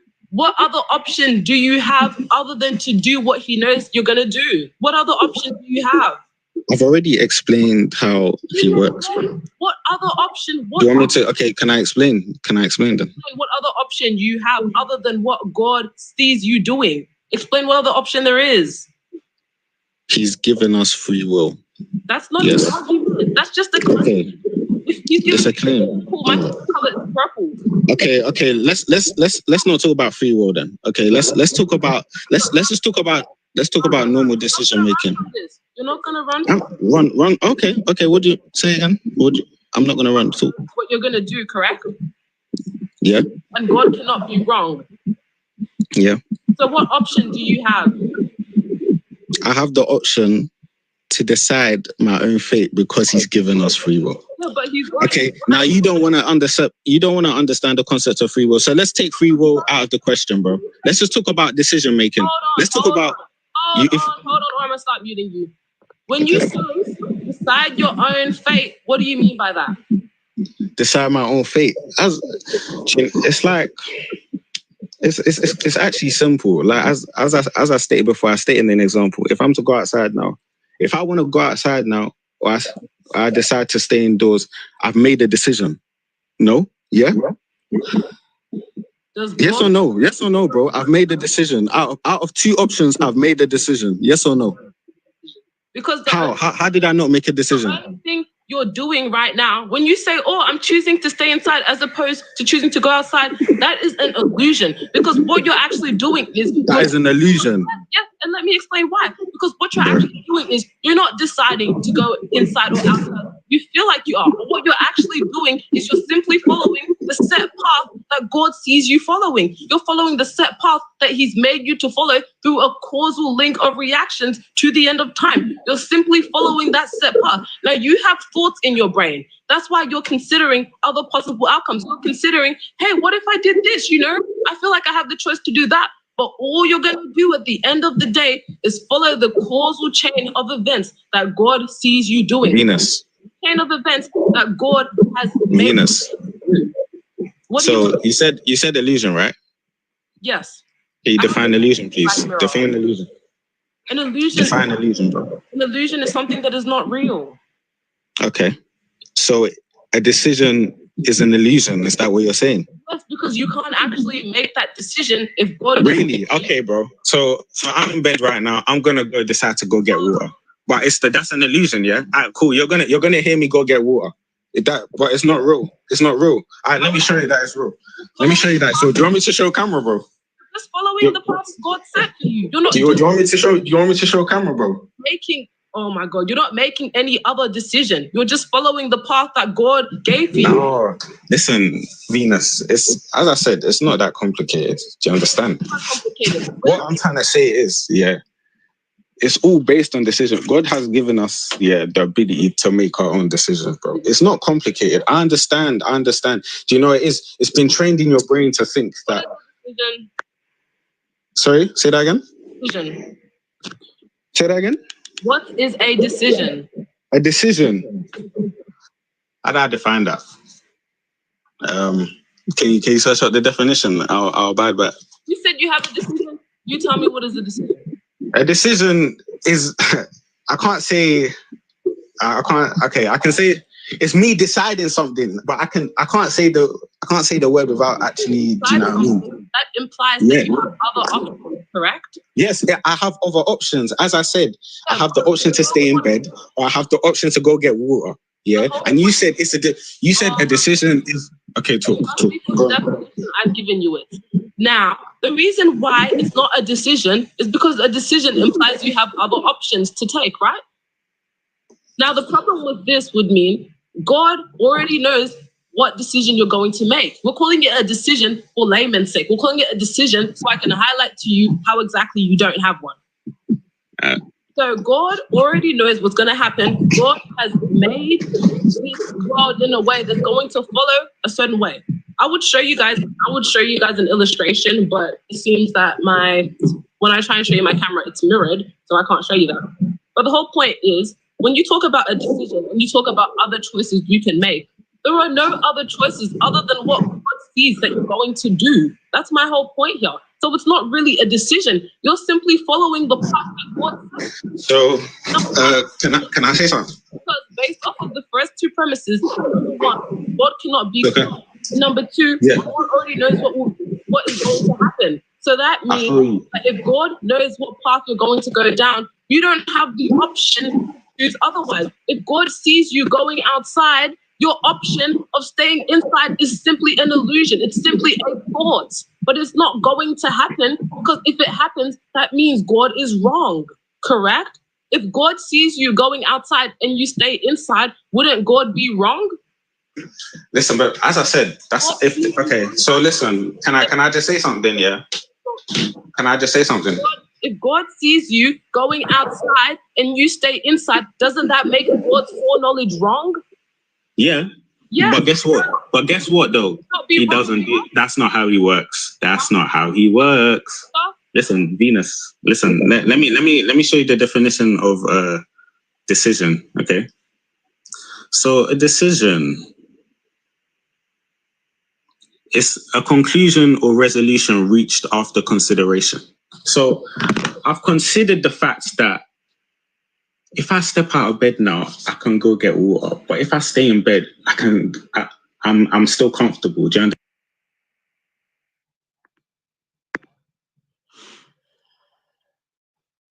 understand? Hi, Staz. Hello. So what I was basically going to say, I don't care about your thing, your free will. I just want to say this. So if you think God is a bad God, so he created, what's it called? He created, wait, hold on. He created hell So child rapists, murderers, all of this stuff can go there. So what you're saying, if God is a good God, then he would make all of them people go to heaven. Are you going to address my prompts? Go. Do it. Go on. Going to address either one of these? Yeah, I did. A good God wouldn't make a hell. Yeah, so how did you address that? I just said, so child rapists, all of that stuff, they can go to hell. So they should go to heaven if God was a good God. Didn't he make them that way? Can you say that again? Didn't God make them that way? No. So People can make choices. So who made them? I don't know. The people that made them. What do you mean? Did God not make everybody? Yeah, he did. Everybody is unique. Yeah, and everybody has the same. Nobody has the same voice. Nobody has the same fingerprint. Everybody is different. God not make Everybody can make. Everybody can make different choices. So, like, I can go outside and kill someone right now, but I don't want to. Did God make them that way? I don't know. I don't know his choices. I don't know what God sees. We don't know what God looks like. We don't know God's choices. We don't know God's backstories. We don't know nothing about God. We all just know about a book. That way. So could God have made the world where there's no child rapists? I don't. He could have, but that's free will. Correct. The devil tempted Eve. The devil tempted Eve so she would eat the fruit and make free will. And God made the devil, correct? No, yeah, he did. Yeah, so and then the devil betrayed him. And God could have not. And then that's where he got sent to hell. God could have not made the devil, right? Yeah. Okay, so he made the devil knowing that the devil would tempt these child assaulters to do what. You didn't know that, though. You don't know what God thinks. So how are you saying that? You do. About this? Good. I don't know what God thinks, but you seem to, because you know that he's good. No, I'm just saying. If God was a bad God, then why would he make hell so child rapists, all of this stuff can go there? But it seems that God makes people to send to hell because God could have made child rapists not exist. God could have made the world where sin doesn't exist. If you say that sin takes away free will, then that means God doesn't have free will. Or that means everyone who doesn't sin doesn't have free will. If you're saying that free will directly causes sin, then you're saying that people in heaven don't have free will where there's no sin. Is that not what you're saying? If free will causes sin, is that not what you're saying? Yeah, free will causes sin So because everybody has choices. Why doesn't God sin if free will causes sin? Does God not have free will? No, because God is a perfect human being. Okay, so free will doesn't cause sin then? It does. So why doesn't God sin? Because he is in heaven and he created the perfect human being. He has free will, right? Say that again, please. Does God have free will? I don't know. We don't know. We don't know nothing about God. So how do you know that he's good then? Because he made hell so child rapists, all the bad people can go there. But didn't he make those people in the first place? Yeah, and they have free will so they can make choices. So he made bad people, then made a place to send bad people. Yeah. Couldn't he have just not made bad people? But do you know what a deterrence is? Couldn't he have not made bad people? He could have, but he didn't. Because that's free will. People can make choices. So how did he make the perfect person can do anything else they want. And that will make them a bad person and they will go to hell. But doesn't God already know what's going to influence them to be a bad person in the first place? Pretty sure, yeah. That's what free will is, and that causes a deterrence to other Christians. He allows them to be exposed to those influences as opposed to people who aren't exposed to those influences that make them bad, correct? Wait, can you say that again, please? So God makes those people exposed to influences that make them bad as opposed to other people who aren't exposed to influences that make them bad. Wait, hold on, I can't process that. Say that again, please. I'm not trying to take the piss. You said that people aren't made bad, they're influenced to be bad. God allows them to be influenced to be bad, correct? No, he makes people have free will so they can make choices. What choices? Choices to go against his will? Choices to go against Yes, that's free will. People can betray God. People can betray God in a way that God doesn't know they will already betray him. No, he knows that they are going to betray him. That's why they're making the hell. God makes people to betray him, then punishes them. Yeah. If that's what you're trying to say, then yeah. So how is that good to make bad people, then punish them for making them the way that you made them? Where's the good there? Because that's free will. People can make choices whatever they want. He's made them bad. If God has made me bad, can I be good? He didn't make you bad. Adam and Eve ate the fruit by themselves. That's temptation. God made them bad. Can they be good? So what? So no, please If God answer made this them question. bad, So if God knew everything, yeah. If God knew everything, yeah. bad, can they be So good? he still let Adam and Eve eat the God fruit? made them bad. Can they be good? Yeah, they can. Everyone can make They choices. can go against what God said. Yes. That's So free will. God can be wrong. I don't know. We don't know. You don't know, but you know that We don't know if God can be wrong. We don't know nothing about God. We don't know about his choices. We don't know what goes through his head. Have you read the Bible? No, but I'm just thinking. I'm not a Christian, but I'm just saying. So then what if you're not Christian, then where are you getting all these claims about God from? What do you believe God is? Because that's the characteristic of a person. The perfect person is God. Okay, so how do you know this even exists? That's faith. That's literally what faith is. Yeah, I don't know what you're on about. Yeah, you black bitch. Yeah.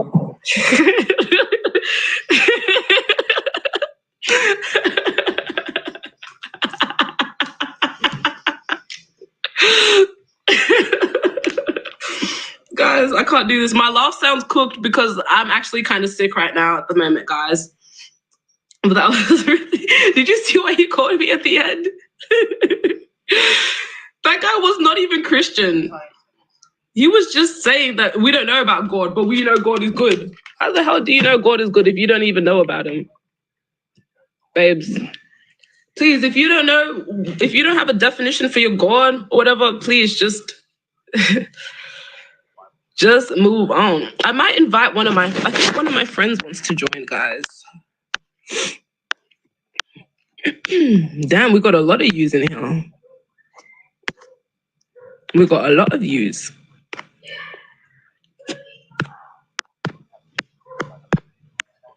I might invite Chris up here, guys. If you know who Chris is, we love Chris.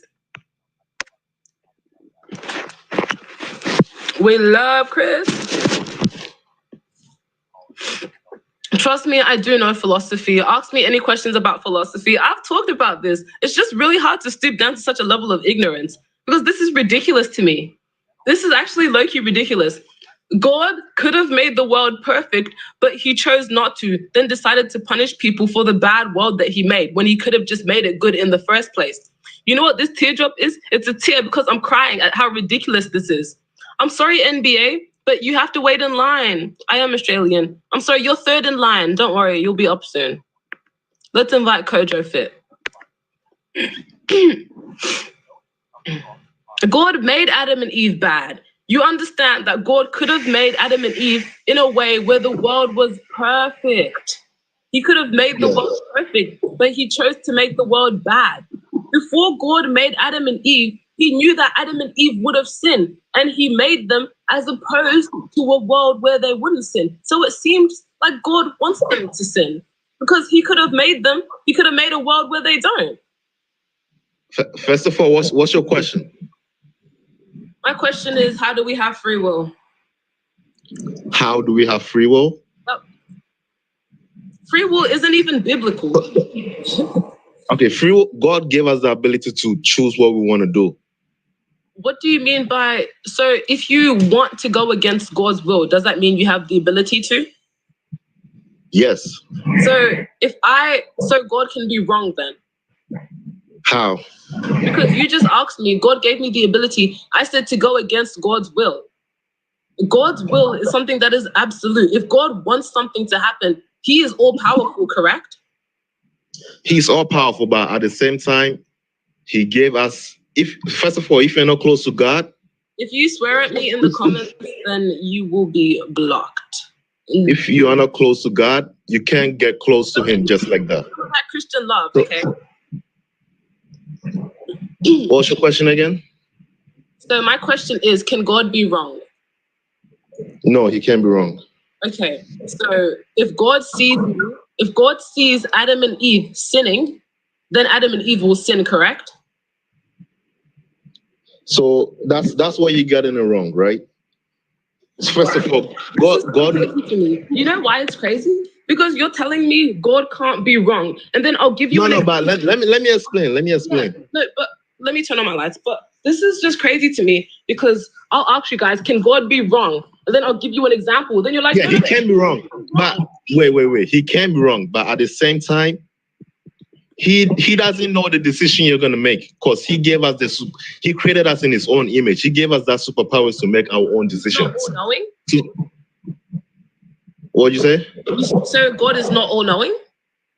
He's all knowing, but he doesn't know what decisions we're gonna make. How can you be all knowing and not know something? Because he created us in his own image, so we can make our own decisions. So God can be wrong about the decisions that we're going to make, right? No, that's not what I said. So it seems like God knows what decisions we're going to make, correct? God doesn't know what decisions we're going to make. But you said he's all knowing. So does he? That's the aspect I'm saying. It's a thin line, right? He knows he's all knowing, but he doesn't know what decisions we're going to make because he created us in his own image. We also have that powers to make our own decisions. What do you say? What does it mean to be all knowing? All knowing to know everything. So if he's all knowing and knows everything, then how is there something that he doesn't know? Okay, that's why I said it's a thin line because he created us in his own image. So we have the superpowers to also make our. I don't want to hear about no superpowers. You just gave me a direct contradiction. Guys, please tap that screen. Let's get to 10K likes. 10K likes is so easy. Get me to 10K likes and I'll bring up whoever. You guys can choose who you want to come up if you get me to 10K likes, please.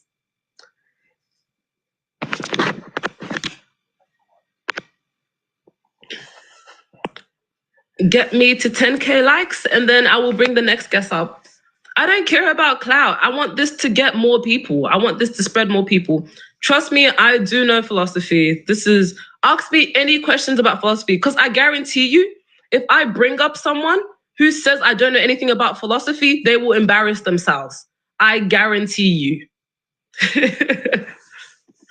Anyone who says I don't know anything about philosophy, as soon as I ask them about the laws of logic, as soon as I ask them about synthetic and analytic truths, as soon as I ask them about deduction, induction, and syllogisms, as soon as I ask them about modal logic, they're going to go off. So all those people in chat, please shut up. This is your first time seeing me. You don't know what I know. Please. Guys, tap the screen. We're almost at 10K. This is not what Lucifer wants. It's what Jesus wants. Because if Jesus didn't want this, it wouldn't be happening. If Jesus did not want this, it wouldn't be happening. All right, guys, who should I bring up? Spam the chat who you guys want me to bring up. Substance dualism is the belief that there is a mind that is distinct and separate from the body. That's what substance dualism is. It's so basic. Descartes talks about substance dualism, but doesn't actually provide an example outside of his wax model, at which point he shows that we actually do only have the five senses to rely upon, and that the five senses are faulty faculty reasons. Ooh, faulty reasons for faculty. Ah, that's a tongue twister. Faulty faculties for reasoning. That was a tongue twister. Guys, tell me whose name you want me to bring up. Whose name should I bring up? You can't just say add me. You have to have the chat that wants you to come up as well. Or I'm just going to go in line. Guys, keep tapping that screen. Let's get this out to more people. If you guys have any questions in chat, feel free to ask me and I will answer them for you. What do I believe in, guys? Well, I believe in reasoning. I believe in things that we can demonstrate and prove, okay? So tonight's topic is how we don't have free will. If free will is the ability to make decisions without any sort of influence or to be able to control our innate desires, then we most certainly don't have the ability to do that. I don't have the ability to control the fact that I want to come on here today and live stream. I don't have the ability to control that, but I decided to live stream. It feels like I decided to live stream, but how do I know I could do otherwise? I don't know that I could do otherwise. Now, next in line, we have F. Hi, F. Hello, how you doing tonight? Do you think that we have free will? Well, yeah, but what you just said makes me feel like I probably should just leave because I'm not thinking we have free will in the way that there's no other influence. Because I'm with you in like everything happens because of something. You know what I mean? Yes. When people have free will, I've explained this multiple times. I have talked about, I'm not a layman in terms of this. I understand libertarian free will, compatibilism, and determinism. Right now, I think that we have a deterministic sense of free will where we're only necessarily choosing which desires we adhere to. And even in that sense, we don't even our desires full stop. Because that would mean that we have the ability to control our brain states. That would mean that we have the ability to control that, neurological connection that causes certain stimuli to produce dopamine and serotonin. It would mean that we can control those because that is what dictates our desires. And I don't think... Well, somewhat true. I mean, don't you believe that like you can work towards something and the journey towards your goal will be nothing but hell, but you're still gonna reach that goal eventually? You know what I mean? I mentioned that. I said that our brains also operate in a way where we will endure suffering for a little bit to get a higher threshold of dopamine at the end of the day. I'm pretty sure Joseph Stalin said this, but people don't actually need a reward. They just need the promise of a reward. Because as soon as you believe that you're going to get higher threshold from enduring certain unpreferable states, you will go along that path in order for that higher threshold, as opposed to just those quick hits again. Yeah, no, I'm with you 100%. I should probably just hop off. But yeah, good luck dealing with everybody else here because you're never going to get through to them. You're never going to get through. But good luck. I'm going to try. Especially under a theistic model, you have less free will. It's like I can talk about things that are like, ill-defined and, void in like reason, where we don't actually understand where they come from. But even under God, who knows what's going to happen and designs this world in a specific way, you have even less free will. Come on, guys, tap that screen. Let's get to 20K likes, please. Yeah, it's absolutely invincible. All right. Guys, if you get to 20K likes, I will actually say a prayer. I will say a prayer if you get to 20K likes. Guys, I will pray if you get to 20K likes. I will literally pray. I'm going to repent for my sins if you guys get me to 20K likes. Do you guys want me to turn to Jesus? Do you want me to turn to Jesus? I sound crook, guys. My voice is so sore. To the 255 people in here, can you please get me to 20K likes? I know you can do it. I believe in you. Ooh, it's dark. It's too hot in here, bro. You're trying to kill me? Guys, please keep tapping that screen. Tap that screen. Tap the screen. I'm laughing because I'm having fun. That's why I'm laughing. I like exploring different ideas and I like talking to people. Like, I get angry, but I promise I respect all of you guys, to be honest. I respect the courage that it takes to get up here in front of almost 300 people and speak about your beliefs, to be able to put yourself in that spot as well. Me personally, I have social anxiety. This takes a lot to me. It takes a lot for me to get up here and be able to spread my opinions. I'm usually co-hosting people's lives. This takes a lot for me. I never have my own lives, okay? But if you guys get me to 20K likes, I will actually say the Lord's Prayer and I will wholeheartedly mean it, to be honest. Like, this is hard for me too. Like, I'm so nervous. It's why I stumble on my words because I'm not used to live streaming. I usually co-host other people's lives and that way I can hide behind the host. But today I'm not hiding from anything, I want people to give me these concepts to make me think, So let's get thinking together. I'm going to invite the next guest. I know there is 32 guests in here waiting, but NBL Youngboy, it's your turn. I haven't sold my soul. It's almost at 20K likes, guys. Let's keep going. Keep tapping that.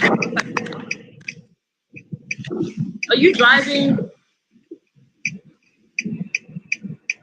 NBL Youngboy, you've been waiting ages. Are you driving? I'm sorry, man.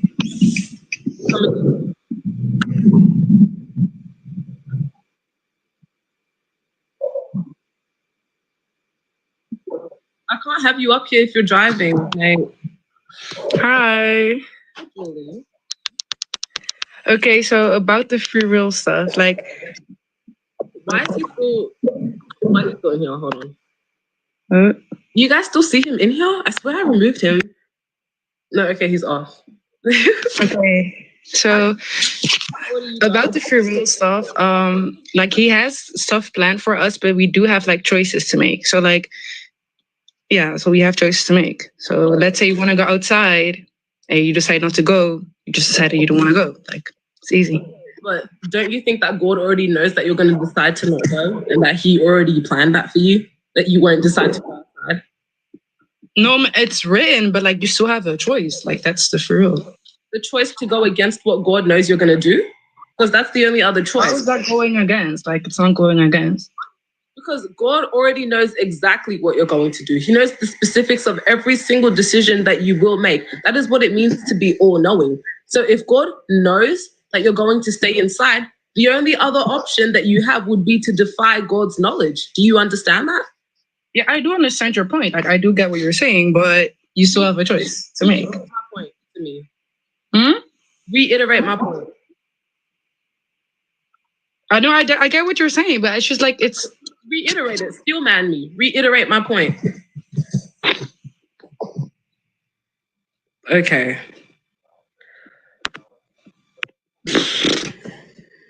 I don't think you got it, but thanks for the 20K likes, guys. Let's go up. Let's keep going up. Let's get to 30K. Let's get to 30K. Let's keep this up. That was a bit crazy to me. But anyways, that's okay, Julie. Maybe your Wi-Fi disconnected or something. That's okay. Don't worry. Hi, Michelle. How old are you, sis? Oh, I'm old enough. I'm above 30, that's for sure. That's cool. I'm old enough. No, but I just wanted to go. Huh? They want to see me pray. Are you going to pray? Please don't. Youth camp. I haven't said a prayer since I was in youth camp like 5 years ago. Okay. Michelle, do you think that we have free will?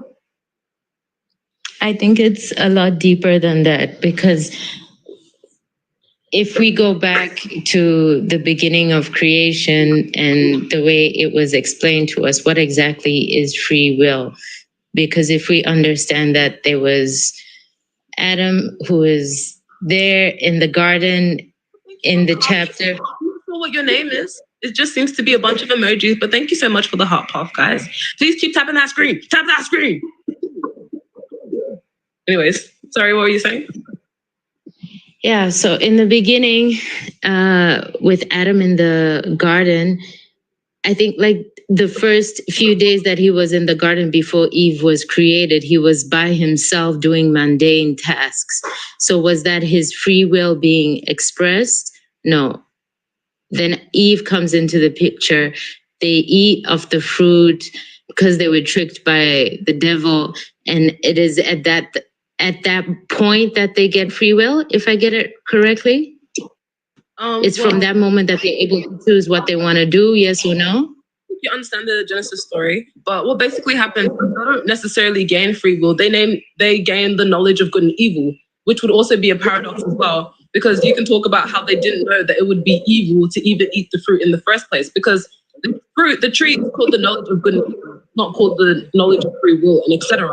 So what happens is, they're made, everything's all good. They are roaming in the garden, all right? Eve stumbles upon the serpent. They don't mention Adam. Adam is doing his own little thing.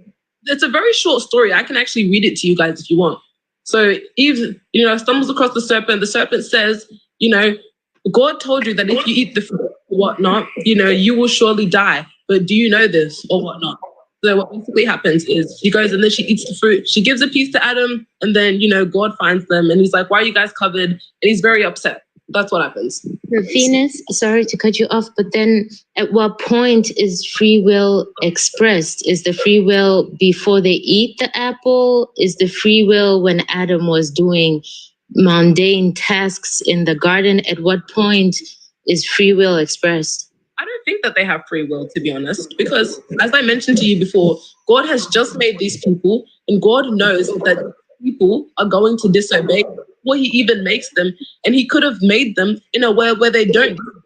He could have made them obedient because he's all powerful, but he chooses to make disobedient people he knows will be disobedient and punishes them for being disobedient, which is exactly what he knew they would do. So, and then the funny part is once they eat from the apple and they realize that they're naked and they clothe themselves, what is the reaction you get from God? The Bible tells us that immediately when God saw them clothed, he asked them, the first thing he asked them, not even to ask them like, why did you eat the apple? The first thing he asked them is like, who told you were naked? yeah, well, I don't. Do you think that they don't have free will? Are you agreeing with me that they don't have free will? I'm agreeing with you that there is no free will. That's like my whole point is to understand at what point was free will ever expressed to us that this is what free will is. And we have a clear example of God is letting us exercise our free will totally. And God is all knowing. So he knew this story was going to turn out the way it did, but still, we still have free will, right? We don't, but I get exactly what you're saying. The free will that they talk about is never really biblically expressed. Like, can anyone find me a verse that says that, like, people just say that you have free will, but, God says, like, I'll actually bring you a verse that says the opposite, because this That's notion... just what I wanted to say, Venus. I have to go quickly, but that's just what I wanted to say. I'm going to be off, huh? Bye. Yeah. Bye, girl. The only reason why people come up with this notion of free will is to take accountability from God for making decisions for us, for making us in a bad way. That's why people come up with this notion of free will, so as to divert the responsibility from God to people, to say that, it's your fault. Even though God made you this way, it's your fault. Even though God could have made you another way, it's your fault. The only person who's making decisions here, yes, you can join, Alice. Just request and I will add you up. You have to help me say a prayer, all right? All right. You keep tapping that. Hi, Alice. Hi, you're beautiful. So I don't want to get into argument with you. I have an accent, so I will try to speak the best English I can. And I will just by reading into the Bible to answer your questions about free will. Yeah, okay. So God created Earth, right? And all of the things, the sun, the animals, the light, the day. And so then he created even Adam. And he said to them, you are free to eat from any tree in the garden, but you must not eat from the tree of the knowledge of good and evil. For when you eat from it, you will certainly die. So they said to them, you have the free will to eat from any other tree, but not from that tree. And so then the devil and the serpent came into the Garden of Eden and tempted them, so that they will fall into sin, so that they will turn away from God. So the devil tempts you to choose the bad things. And that is sin. Falling into sin that keeps you away from God, that you are turning away from God. And when they were taken out of the Eden garden, they were gifted the free will, so that we can we can make the choice to do the things that we want. Because if love is forced on us and the things are forced on us, we will not know what is good for us. We will be forced to do some things, For example, my family, because I had a very bad relationship with my family, they will force me to do things that I didn't want to do, and that is not love. Loving somebody is letting them know you have the free will to choose if you want to be with me or not, but you have to understand and learn things. You have to be mature. Now, ask you a question. You know what I mean? Yeah, I know what you mean. But is there different ways to force someone? Can you force someone by threatening them? He's not threatening us. If you read the gospel of Jesus and what he's done for us, you will see that we have the free will. But if your family said to you, if you go hang out with your friends, I'm going to send you to boarding school, is that forcing you? It is forcing me. Yeah, so but God is not sending us to hell. If you don't love me, he's going to send you to hell. Isn't that also forcing you? The devil forces sin onto us, and we are tempted by him. Does God not let him? Does not tempt us. Doesn't God let him do that? He allows evil into our lives so that we can know what love is. So we can know what good is. Because if we lived into a good world, we wouldn't learn anything. So are you telling me that God doesn't know what evil is? He knows what evil is. He allows it into the world so that we know what good is and what evil is and make our choice. But couldn't God, so you're telling me God couldn't have showed us any other way? What other way? By teaching us, by showing us that, hey, this is what bad is. He teaches us in the Bible. And with the word of God, we can see his philosophy, his teachings in the Proverbs. And we know how to act. We know what evil is. And if we do evil, what are its consequences?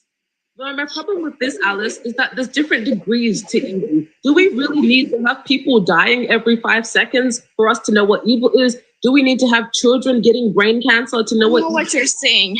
I was like the same position as you. I didn't believe in God in the past. I was an ex-witch, and I thought about it. If God, I've went through hell too, and I can say by going through hell into this life, the bad that happened to me, the people that died into my life, and I didn't want to lose, is like, what? You need to understand that you can fool someone by threatening them as well. If God wanted us to freely come to him, then why does he need to threaten to send us to hell? Well, why did you make this live if you didn't want God to speak to you? God is speaking to you through live. About how he's not real. That's why I made this live. Well, you said that you will pray because I tapped on the screen and that you said that you will pray. And I tried to tap in so that you could pray. I will genuinely pray, but you have to understand that to me, like, this is not going to have any effect because I don't believe that I'm praying to anything. I think that I'm just talking to myself. But I will pray, guys. Well, you can just pray and just open that door so that God could just work into your life. It's just allowing, if you want more answers, you can just read into the Bible. When I started reading the Bible, I was doing for literature purposes because I didn't believe in God. Open this door. I used to be one of the best prayers because I like writing poetry. I like reading poetry. So we're gonna say I write poetry. I wrote 2 books. I understand you, girl, but the only way that you will see God and you will feel and you will understand him is by praying to him, to reveal things to you through the scripture. This is the only way. Okay, so I think number 1, I'm gonna pray to help the situation. Number 2, I'm gonna pray for God to open my mind and my heart. And number 3, this is what you need to do. Yes, I'm gonna pray for God to help me follow according to his plan and find my way back to him. That's what we're gonna pray for, guys. Okay. This is you can pray. This is a good prayer, and I promise you need to get an answer. Even if you don't expect it, it would happen somehow. You just need to let your heart open. And my English is bad because I have social anxiety, and talking into this live is very horrible. Okay, please, I'm sorry. Okay, sorry. Everyone close the eyes with me. I can't believe I'm about to pray on live. Everyone close the eyes with me, okay? Okay, so I forgot what we were going to pray for. Pray for God to open my mind and my heart to receive his revelation. To pray for God to help me find my way back to him. And to pray for God to answer all the questions without African. Okay, guys, are you ready? Say, dear Heavenly Father, so that the devil doesn't hear it. Our Father who art in heaven, I give my life over to you for you to help me find my way back to you through revelation, God. I hope that you can reveal yourself to me in every way possible so that when I go outside and I look at the universe that is around me, I no longer feel doubt in my heart, God. I hope that you can soften my heart to your word and that your spirit can speak to me, God, that I can no longer be in defiance of you, God. And I hope that tonight that you can make way for your revelation, Father God, to speak to these people and to touch these people, God. And I hope that you can touch my heart and to help me find my way back to you, God. I'm hoping that you can give me answers for all these questions that I've asked all my life, God. And I hope that you can subside the doubt that is rushing through my mind all the time, God. And I hope that you can bring peace to the hearts of the doubters and the unbelievers, God. In Jesus' name I pray. Amen. Amen, guys. Amen. I hope that I get to see something, guys. I hope that I get to see something. I pray for you. I'm genuinely open and I genuinely want to give this a try. But I don't think that there's answers, all right? I just want to say that Jesus loves you. Jesus loves you. God loves you, and you will see. Thank you, Alice. He loves you. He doesn't force love on us if we don't want it. we choose it and we go to him. If we open just one little door, he will come in like a bomb, you know? Like a bombing love. I promise you. All right, bye, Alice. Bye. Guys, I know, to me, it doesn't, like, it's not, you know, prayer doesn't mean anything to me. Like, there's nothing wrong with it. Like, I could say I'm going to have a Muslim person come up here too and tell me to say the words for Allah as well, you know? That's what they're going to say. That's what the Muslim people are going to say as well, you know? But I'm not about to cry. My eyelashes are just very long. But anyways, guys, you know, we mentioned before how threats limit your free will. I think that if God truly loved people, he wouldn't have to mention hell, and that he wouldn't have to threaten us with hell either. Because if you really, yes, the next goal is for 30K, guys. Get to 30K and we'll bring up the next person. 30K likes and we'll have the next person up. Because you need to stop being lazy. God didn't tell you to be lazy. God doesn't tell you to be lazy. So you got to tap that screen. Do something with your fingers. Stop typing them comments. Tap that screen. Tap that screen. Sometimes you got to go up and show you. Oh, hi, Salem. Anyways, guys, let me tell you something about free will. Now, free will, let's have a look at it. Let's look at some definitions of free will. Because I want to understand what you guys think free will might be. Yeah, so free will in philosophy and science, according to Britannica, would be the supposed power or capacity of humans to make decisions or perform actions independently of any prior event or state of the universe. So the problem with this would mean that you were able to actually break the causal link and make your own independent decisions and have your own independent state of mind, regardless of the universe and regardless of your past actions. This is not possible because, as we know, our past actions help us form neurological connections that cause a stimulus and response kind of interaction that you can't seem to escape from. This is why we have things such as PTSD. I would have read that definition, but they wouldn't accept it. But like, the reason why I didn't give that, notion of free will is because I wanted to talk about brain states and how you can't choose your sexuality and how you can't choose these other things. Guys, please keep tapping that screen. We're almost at 30K and then we'll bring up the next person. I know, Chechi, I should have put it up before. Damn, guys, we got a lot of people in the guest requests. Damn. Who should we bring up? We've got 33 people. I'll bring up the next person who's in line, okay? Tap that screen, guys. Okay, we're at 30K likes. Let's bring up the next person. You do have the free will to tap. The only time you have free will is to tap that screen and get to 40K likes. You also went to Coles. Since you have to stay at home. To Coles. Go Woolies. Coles is dangerous. It's too far away. Go Woolies. Oh, yeah, that's true. Yeah, just go to Woolies. Yeah, Woolies. And you know the shortcut to Woolies, yeah? Yeah, just there. Yeah, down the ramp and across the freeway road. Don't get run over. Okay. The next guest is not coming up, guys. So I will bring up someone else who's in line. Yeah, hello? Hi. How you doing? Right. I'm doing good. What do you think free will is? Free will is just what you done right now. Free will is what I'm doing right now? What you done right now? I asked you how you're doing, you answered me because you wanted to. This isn't free will. That is free will. Oscar, turn on the lights. You made a choice, right? Mm-hmm. So that's free will. You have the choice, and you have the will. Were you listening? That's free will. Are you listening? Are you listening, right? What do you mean am I listening? Honestly, guys, I think the prayer didn't work because I'm so angry right now. Listen. No, shut up. So what? No, I'm going to mute you. That's what I'm going to do because it's my bloody life. I just read the definition of free will, right?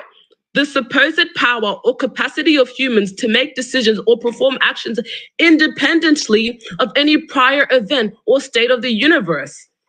That is not something that's possible. Do I even have $1? So you think that we have the ability to make decisions regardless of prior states? Is that what you think? I don't even think I have $1. No. So God can make decisions for us, yeah? So what do you think free will is? Give me the definition of free will. Here's 60 cents. Free will is when you can make choices that, based on your will. Free will is what? If you can make a choice, that means you have free will. That's not what free will is. What's the definition of free will? For example, I'll say it in a biblical sense, okay? I'll say it in a biblical sense. What is the definition? I'll say it in the biblical sense. All right, cool. So, God gave us all salvation, yeah? Guys, let's get to 40K likes. God gave us all salvation. But what free will is. If we don't accept that salvation, that is our free will. For example, right now, you're not accepting it. That's your free will. You're choosing to not believe in the gospel. That is your free will to do so. I'm choosing to believe. Wait. Could God have made a world where I do accept his salvation? God did make a world where you can accept his salvation. Don't trip up now. Could he have made a world where I accept his salvation? He did. Where is that world? Because it's not this one. But you have free will to do so. You're choosing not to. Could God have made a world where I have already accepted his salvation? Oh, so God to make a world where you would have accepted it. Could God have made a world where I have accepted his salvation? That wouldn't be free will, because that means he's forcing you. He made this world where I didn't. No, you have free will. The Bible's in front of you. Just left, right, whatever your name. I'm gonna call you left. Yeah. Made a world where I accepted his salvation with free will. Yes. Yeah, so why didn't he make that world? He made a world where you can accept it, but you're choosing to not accept it. But he made this world where I'm choosing to not accept it. Why doesn't he make a world where I'm choosing to accept it? He made a world with free will, so anyone can accept it. If you want to go, this is why my name's left and right. Yeah, if you want to go left, you go left. If you go to the right, you go right. I understand what you're saying, but it doesn't make sense because God has already made this world where I have not accepted it. I'm asking you if he could have made a world where I choose to accept it instead of this world where I've chosen to not accept it. I still have choice in that world. Just because you're following God doesn't mean you've lost your free will, does it? No, it doesn't. No, I still have free will. For example, when we sin, for example. God making this world doesn't take away my free will, does it? No, it doesn't. Even though he knew what would happen from the beginning, right? Yes, God knows the outcomes of what we choose. Or he knew what would happen from the beginning and I chose him, right? How does that remove my free will then? If you chose him, that's your will to do so. Yeah, so he could have made a world where I choose him, right? With my own will? No, but because that would be him forcing you. That's not your free will if he's forcing you to do it. Wait, how is he forcing me there? Because he made the world for you to do it without you choosing to do it. Yeah, and he made this world where I'm choosing to not follow him without me. No, that's not you. You're choosing to not do it. That means that is your free will. He didn't. Listen, okay, I'll explain. With my free will, God did not make this world right now for Venus to not, for it to be predestined for you to not choose him. So God didn't know what would happen when I made this world? God knows that.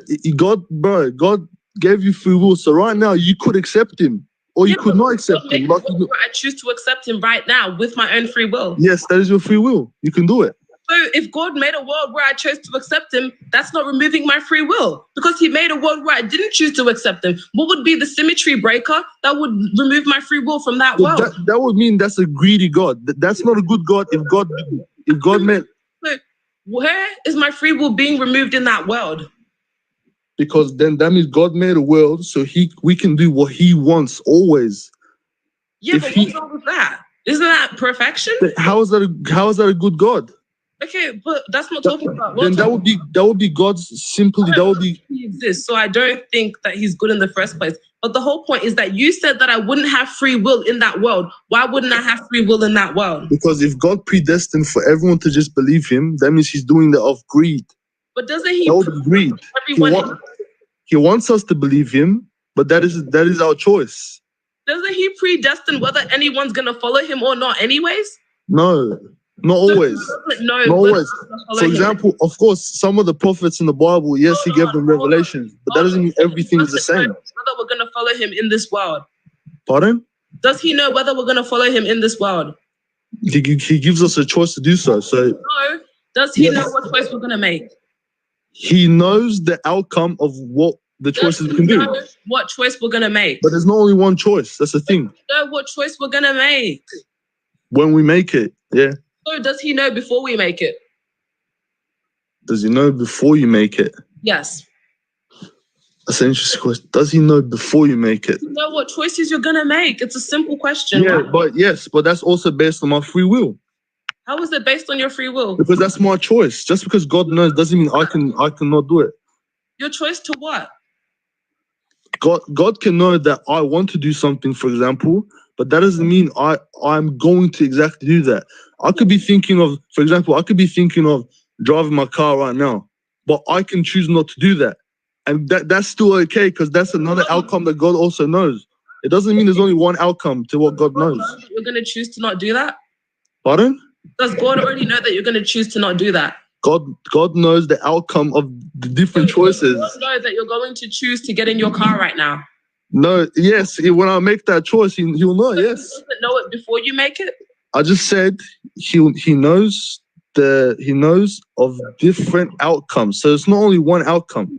So you understand? You're not able to do contradictions. You're not able to get. That's not contradiction. Two can be truth at once. Listen, he doesn't know. Okay, if you're saying that God doesn't know the outcome of decisions, you're saying he doesn't know what decision they're gonna make. That's what you're saying. Correct? He can know what decision we're gonna make, but we have free will to not make that decision. So you can prove God wrong? It's not really proving him wrong. It's just we have free will to do so. If God sees what's going to happen in this timeline, right, and you're able to defy what he sees, wouldn't that make him wrong? You're cutting out a little bit when you look some of your sentences. Wouldn't it make God wrong if he knows what you're going to do and he's wrong about it and he doesn't? Let's just say you go outside, right? And God doesn't see you going outside. Either God is wrong or he's not all-knowing. If God sees me going outside, then I'm going outside, obviously, because that means I went outside. Where is your free will there? Because I went outside. Yeah, but how did you choose to go outside? You were just following God. It's not free will. Look, bro, free will is in my nature. If I wanna fly right now, I can't fly. Know what I mean? That's just a claim. But there's no free will here because there's no choice for you to make. There's only two options here, right? When we say free choice, right?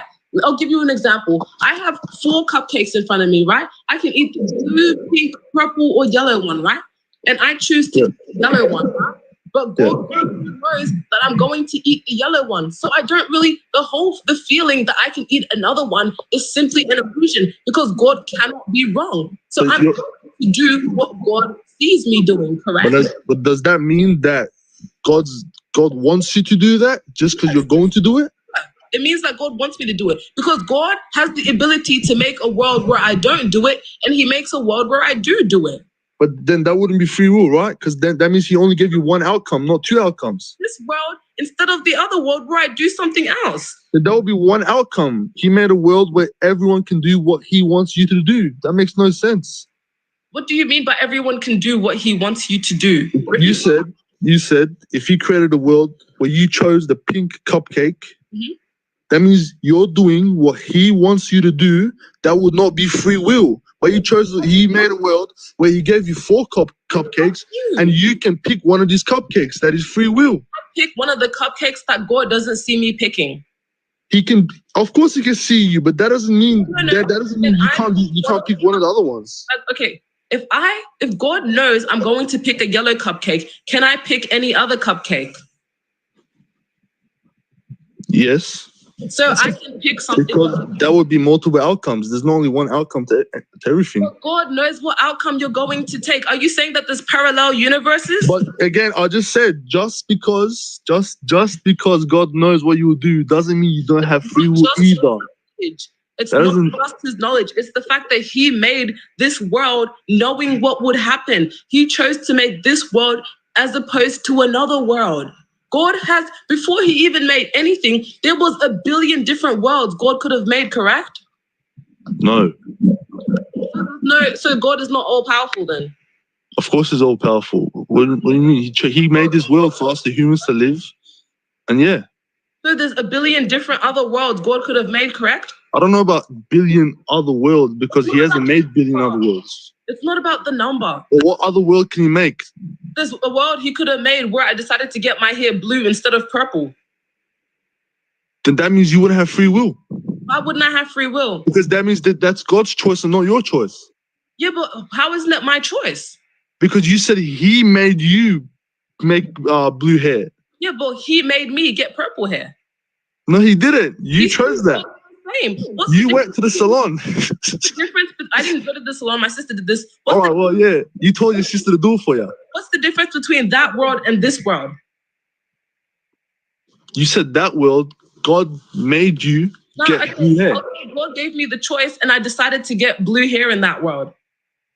If he gave you the choice, that is free will. Yeah, so God gave me the choice and I decided to get blue hair in that world. God gave me the choice and I decided to get purple hair in this world, right? And I have free but in this world, you have free will, so you can get purple hair if you want to. Free will in both worlds, right? No, because you said he made that world so you get blue hair. No, I said he gave me the choice in that world and I happened to get blue hair based off of a series of past events. So that's free will then, correct? Yes. If you chose it, that's free will. God made that world where the series of events led to me getting blue hair. And then he made this world where the series of events led to me getting purple hair. And I have free will in both those worlds that could possibly exist, right? Okay, yeah, if you have free will, yeah. God could have made a world where the series of events leads me to be Christian, correct? Not necessarily. You know why? Because, for example, right now you're here talking to Christians and someone else might be on this live and they might become Christian. But this is your choice. What's the difference between that world and this world?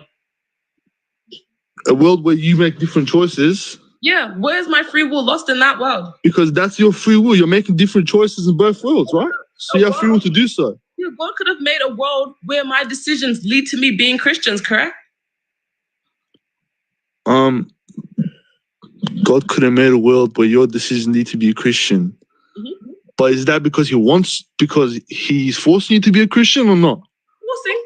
You just want a world where the series of events lead to me being Christian. The same way the series of events in this world lead to me not being Christian. You could have made a world where the series of events lead to me being Christian, right? Isn't right now?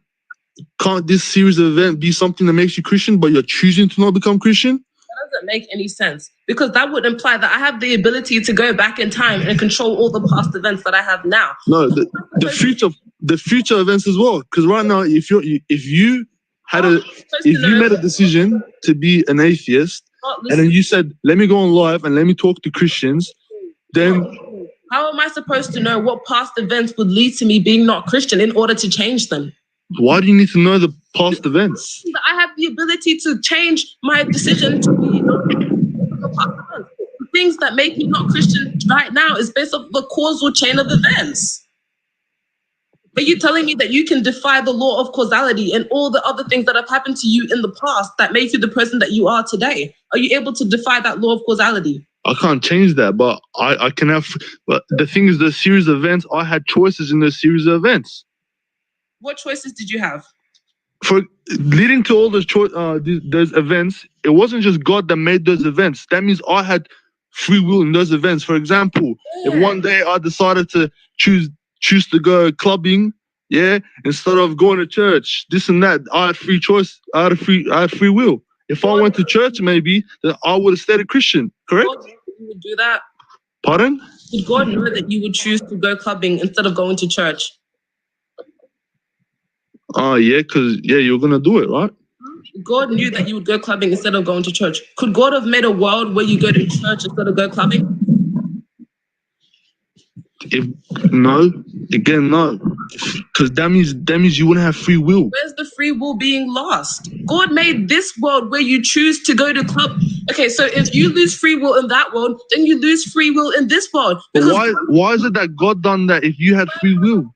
Wait, because God has made this world where you choose to go clubbing instead of going to church. So if he makes a world where you choose to go to church instead of clubbing, then you lose free will in both examples, or you lose free will in no examples. Because those are both logically identical.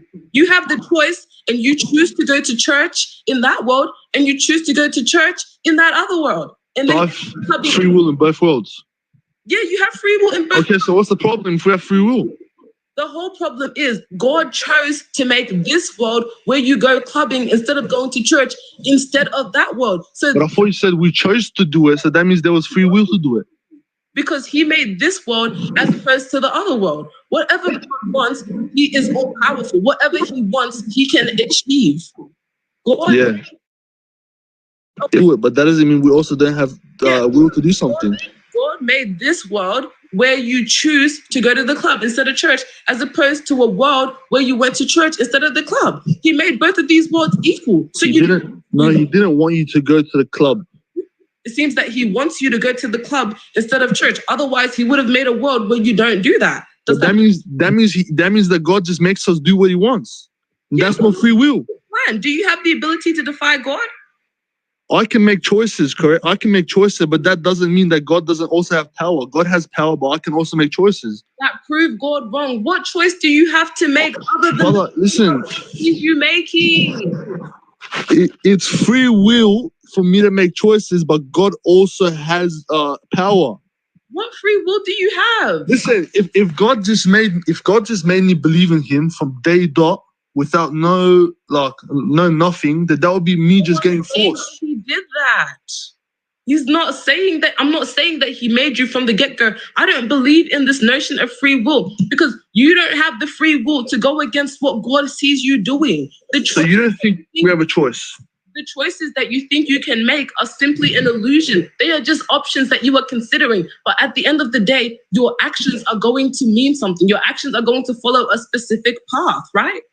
Wait, what do you mean an illusion? How is that an illusion? Because you consider these possibilities that you're not going to take. Like, I look at the weight that is on my... that's free will. And how is that free will? You're considering the choices, you're not making them. Okay, you know what? Let's stop saying free will. Let's just say will. I'm considering the choices because I'm using my brain, which is my will to do so. The whole discussion is free will, not just will. I don't disagree that we have wills. Of course we have states. Of course we have brain states, of course. When you say free will, do you mean that we like whatever we like? That's not what free will is. Did we not define free will at the beginning of this? So what's the difference to you from free will to will? I don't think that we have free will. I already gave you the definition. Free will would be the supposed power or capacity of humans to make decisions or perform actions. Okay, so what's will now? What's the difference to free will? Which is will? You did not listen to my definition just now. But my desire, can I choose to not do my desire or not? Yeah. Exactly. That means I have the free will to do so. What do you mean that you can choose to not do it? I might. Okay, look. Yes to that. For example, you're asking me a question. You said that can you choose against your desires? I might have the desire to go drink. By choosing to go against a desire, you don't only have one desire, you have multiple desires. Yeah. By choosing to go against a desire, you are fulfilling a desire to choose to go against that desire. What did you say? A desire. If I have let's just talk about one desire, please. Let's not do 100 million desires, all right? If I have a desire, okay, to drink, for example, okay, drink alcohol, but I know that this alcohol is bad for me, but I still want to do this I still want to drink this. I can make a choice. Can I not do this, or can I? In the Bible, it talks about sins, but it also talks about people that rebel against God because they have the free will to rebel against God. Even though they're not meant to, they can still do it. Where they don't rebel against him? Pardon? Could God make them in a way where they don't rebel against him? That wouldn't be free will if God just makes people do what he wants all the time. So do you think that I'm doing what God doesn't want me to do? Yes. Could God make a world where I don't do that and still have free will? No. Well, what's wrong with that world where I obey God and have because you don't have free will if you're just constantly doing whatever God programs you to do. Obey God. No, yes, he could do it, but he doesn't because he is a good God and he gives us free will. Because he doesn't want you. You just agreed that I have free will in this other world, right? He created a world where you have free will, yeah. Yeah, he created a world. He can create a world where I have free will and choose him, correct? Would that be wrong? I'm not asking you whether it's right or wrong. But that would be wrong. Why would it be wrong if I have free will and choose him? Because you said he could make a world with no free will. What's wrong with you? you. I didn't say that. Yes, you did. I said, can God make a world where I have free will and choose him? Yes. Yes. So why doesn't he make that world? But you're not choosing him. But you just said I have free will in that world. You have free will to do so, but you're not. You can choose him, but you're not. That is free will. That's simply free will, sister. I don't know. This is ridiculous. Now, let me explain this in simpler terms. God can make a world, a different world from this one. Let's go back in time and show me where I've contradicted myself. Please give me a single example of how I've contradicted myself. Write it out for me and I'll correct you because I have not contradicted myself once. God can make a world where I have free will and choose him. And he chooses to make a world where I have free will and don't choose him. So it seems that this world is favorable to God other than the world where I have free will and don't choose him. I can have free will in both worlds and choose him or not choose him. And what am I wrong about? How is it forcing if he gives me free will in that world too? You guys are actually hurting my head, bro. You guys are physically hurting my head. I'm not in that world because I haven't chosen God. How am I in that world if I haven't chosen him? How am I in the world where I have free will and choose him if I haven't chosen him? What am I wrong about? Come up, Chris. I hope you're in the comments. Come up. What am I wrong about? This is ridiculous. This is so ridiculous. What's up? Okay. Where do I have free will? Just now. What do you mean just now? Am I not following God's plan? You have free will to do good or to do evil. That's basically it. Am I not doing what God already knows that I'm going to do? What does foreknowledge have to do with your decisions? It's because the foreknowledge cannot be wrong. And if the foreknowledge sees me making a specific decision, then I'm going to make that decision. Okay, but that still doesn't affect your decisions.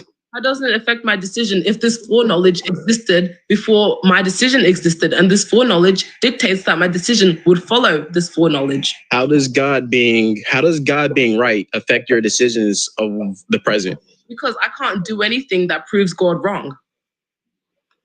Right. So how does that affect your decisions in the present? Because I can't do anything that is against what God sees me doing.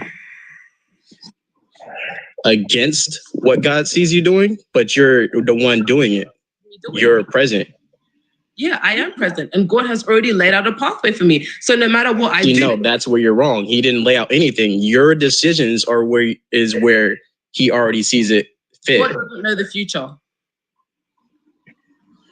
No, your decisions. It's your decisions. God knows the future. Yes.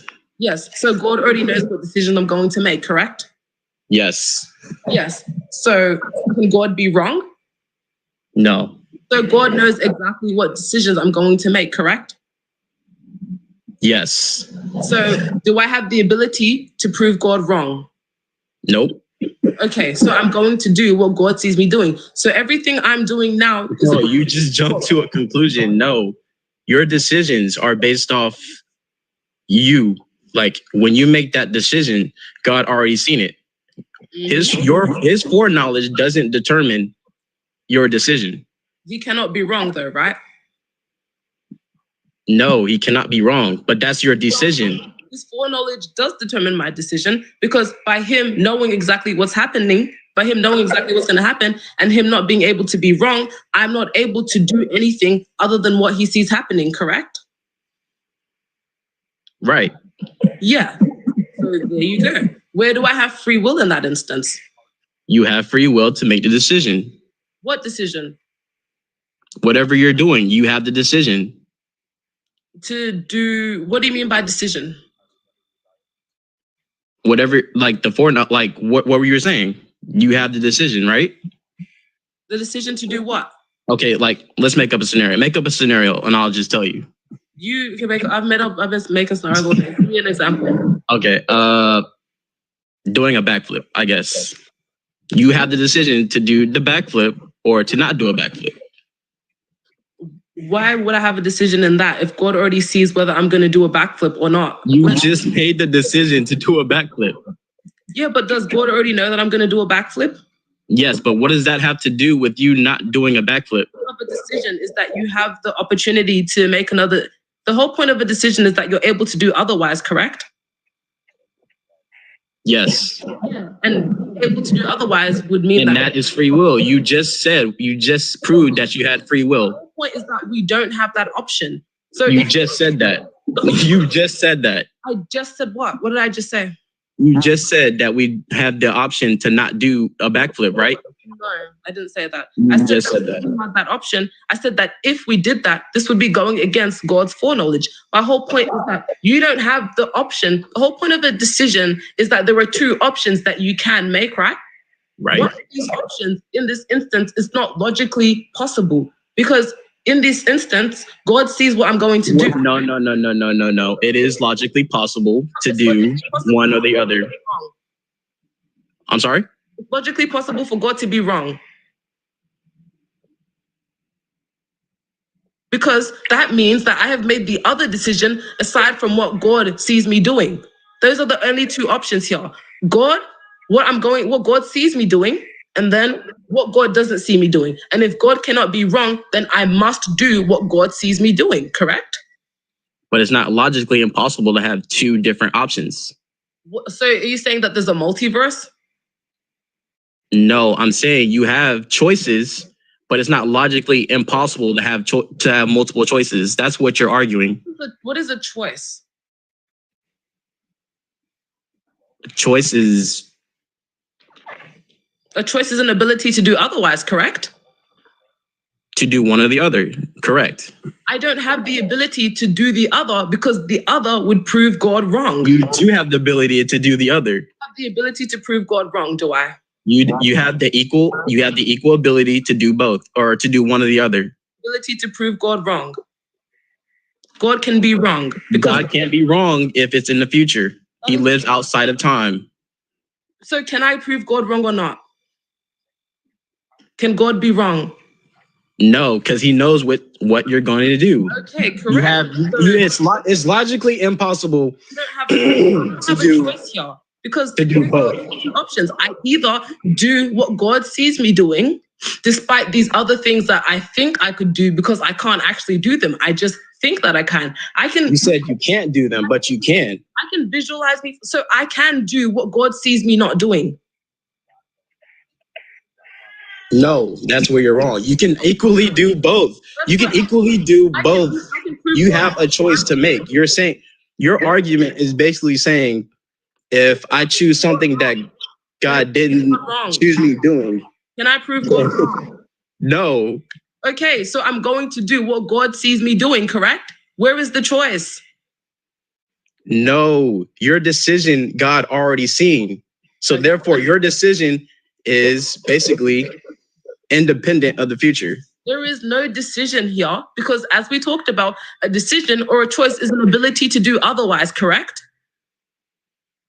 Yes. Yes, and an ability to do otherwise would mean that there is another option that you can take, another pathway that you can take aside from God's foreknowledge, because that is a path that is already set in stone. So you have two options here, right? To do what God sees you doing, what he knows that you're going to do, and to do something else, correct? Unless there's a third option that I'm missing. No, So you either have the ability to do what God sees you doing or to do otherwise. Is there a third option here? Okay, yeah, sure. But how is that affecting your future? How is that affecting your decision? How is that affecting your decision? Third option. What's the third option? There is no third option. There's one or the other. But how does your decision at the moment affect the future? So I can either do what God sees me doing, correct? Or I can do what God doesn't see me doing, making him wrong. Correct? Those are the two options, right? No. So what's the third option? Either or decision God has already seen. And he knows which one I'm going to make, right? Right. Yeah. So again, he either knows which decision but you have the free will to pick, right? Exactly. You have the free will to pick one or the other. Yeah, but can I prove God wrong? Because that's the other. You have the free will to pick one or the other. Prove God wrong, do I? You're not proving him wrong if you pick one or the other. He doesn't see me doing, then I'm proving him wrong because he's wrong about the future if I do something that he doesn't see me doing. You have the free will to pick one or the other. You just said you had free will. So I can prove God wrong, correct? Saying choices imply that you have free will. Can I prove God wrong? Why are you saying that? Because you can't. I have two. You told me that I have two options, right? I said one option is to follow what God sees because God can't be wrong, and the other option would be to not do what God sees, and then God would be wrong. Correct? You couldn't give me a third option. What's the third option then? I see the discontinuation. So you're basically saying you don't have free will because God sees you doing it. No, it's not just that. It's the fact that God cannot be wrong and that God chooses to make this reality as opposed to other realities. God knows what's going to happen exactly before he creates this reality and chooses to make this one as opposed to other ones. And then in this reality, God sees the future and he cannot be wrong. It's not one step. He makes this universe, cannot be wrong, and makes this universe as opposed to other universes. So it seems that he's intrinsically making this universe where I would make all these decisions and making a universe where I would choose this as opposed to that. So he's making the decision for me. Because okay, so he could make a world where I make a different decision, right? He could, but no, that's not the case. No, his decision overturns mine. His decision trumps mine. It's no longer a choice anymore because a choice would mean that I have the ability to do otherwise. And the ability to do otherwise would be to prove God wrong, which I cannot do, correct? You cannot prove God wrong, but you have a choice to make. You have a choice. Either choice results in God already knowing. But God knows what choice I'm going to make, right? Right. That's up to you. That is up to you. That is up to you. That's where you're getting it wrong. You have free will to choose. What is up to me? Choice. You just said it. Choice to do what? To make a decision. What is the decision? The decision would be the ability to do otherwise, right? And the ability to do otherwise would be to go against God's foreknowledge. Decision would be one or the other. That's what I'm getting at. You have a choice to make one or the other. Either or, God already sees what you're going to do. And he knows what I'm going to do, correct? Yes, and that foreknowledge doesn't affect your decision. Can the foreknowledge be wrong? No. Okay, so I'm only going to do what God sees me doing, correct? Sure. Okay, so where is my choice here? When you made a decision. What decision did I make? The one or the other. That is your decision. What is the other? What is this one and other? Give me the two decisions in specific that I'm making. A or B. Yeah, and what is A and B? Two choices. Yeah, what are these specific choices? Give me them. Are you talking about are you trying to get me to make a... Give me a choice that I've made. Give me the choices. Give me the A. Okay. Let's say if you chose A. You already knew you're going to choose A. Okay. So how does God knowing you're going to choose A affect your decision to make A or B? A, right. So what's B? B? What's B? The choice you made. But you said that I chose A. Which one? Did I choose A or B? Why are you worried about B when you chose A? Because the whole point is that B would be proving God wrong, and I can't do that. So I only have A. I only have A, then it's no longer a decision because I don't have any other variables to pick from other than A. That's the whole point. The other variable, me thinking, oh, I can pick B, is an illusion because I can't. Because if I was to choose B, then that would prove God wrong. And that's not possible. So I'm not able to choose B. I'm simply considering that. But I'm not able to do that. You have a brain, you have thought, why you think that you have the ability to do otherwise. You're considering other possibilities that aren't going to happen. And you know why they're not going to happen? Because the only thing that is going to happen is what God sees happening. Is that correct? But you have the choice to choose one or the other. Nah, this is ridiculous. It's circular. What choice? What choice? What choice? God, what choice? Guys, I'm about to get off. This is so crazy. I honestly can't this is mentally draining. We were going in circles and circles and circles and circles. He kept saying, I have a choice. What choice? You're making me lose my voice. You guys are making me lose my voice. You guys are making me lose my voice. And you don't want to understand, because if you don't have free will, that breaks down your whole paradigm. So you have to believe this. You have to think, oh, but I have free will because he says I have free will. But if you don't, then that breaks down your whole paradigm. This is so crazy. Oh, you know what, guys? I'm gonna bring somebody up who has energy for you guys. Rejoin if you want. I'm gonna take this back. I'm gonna come back live.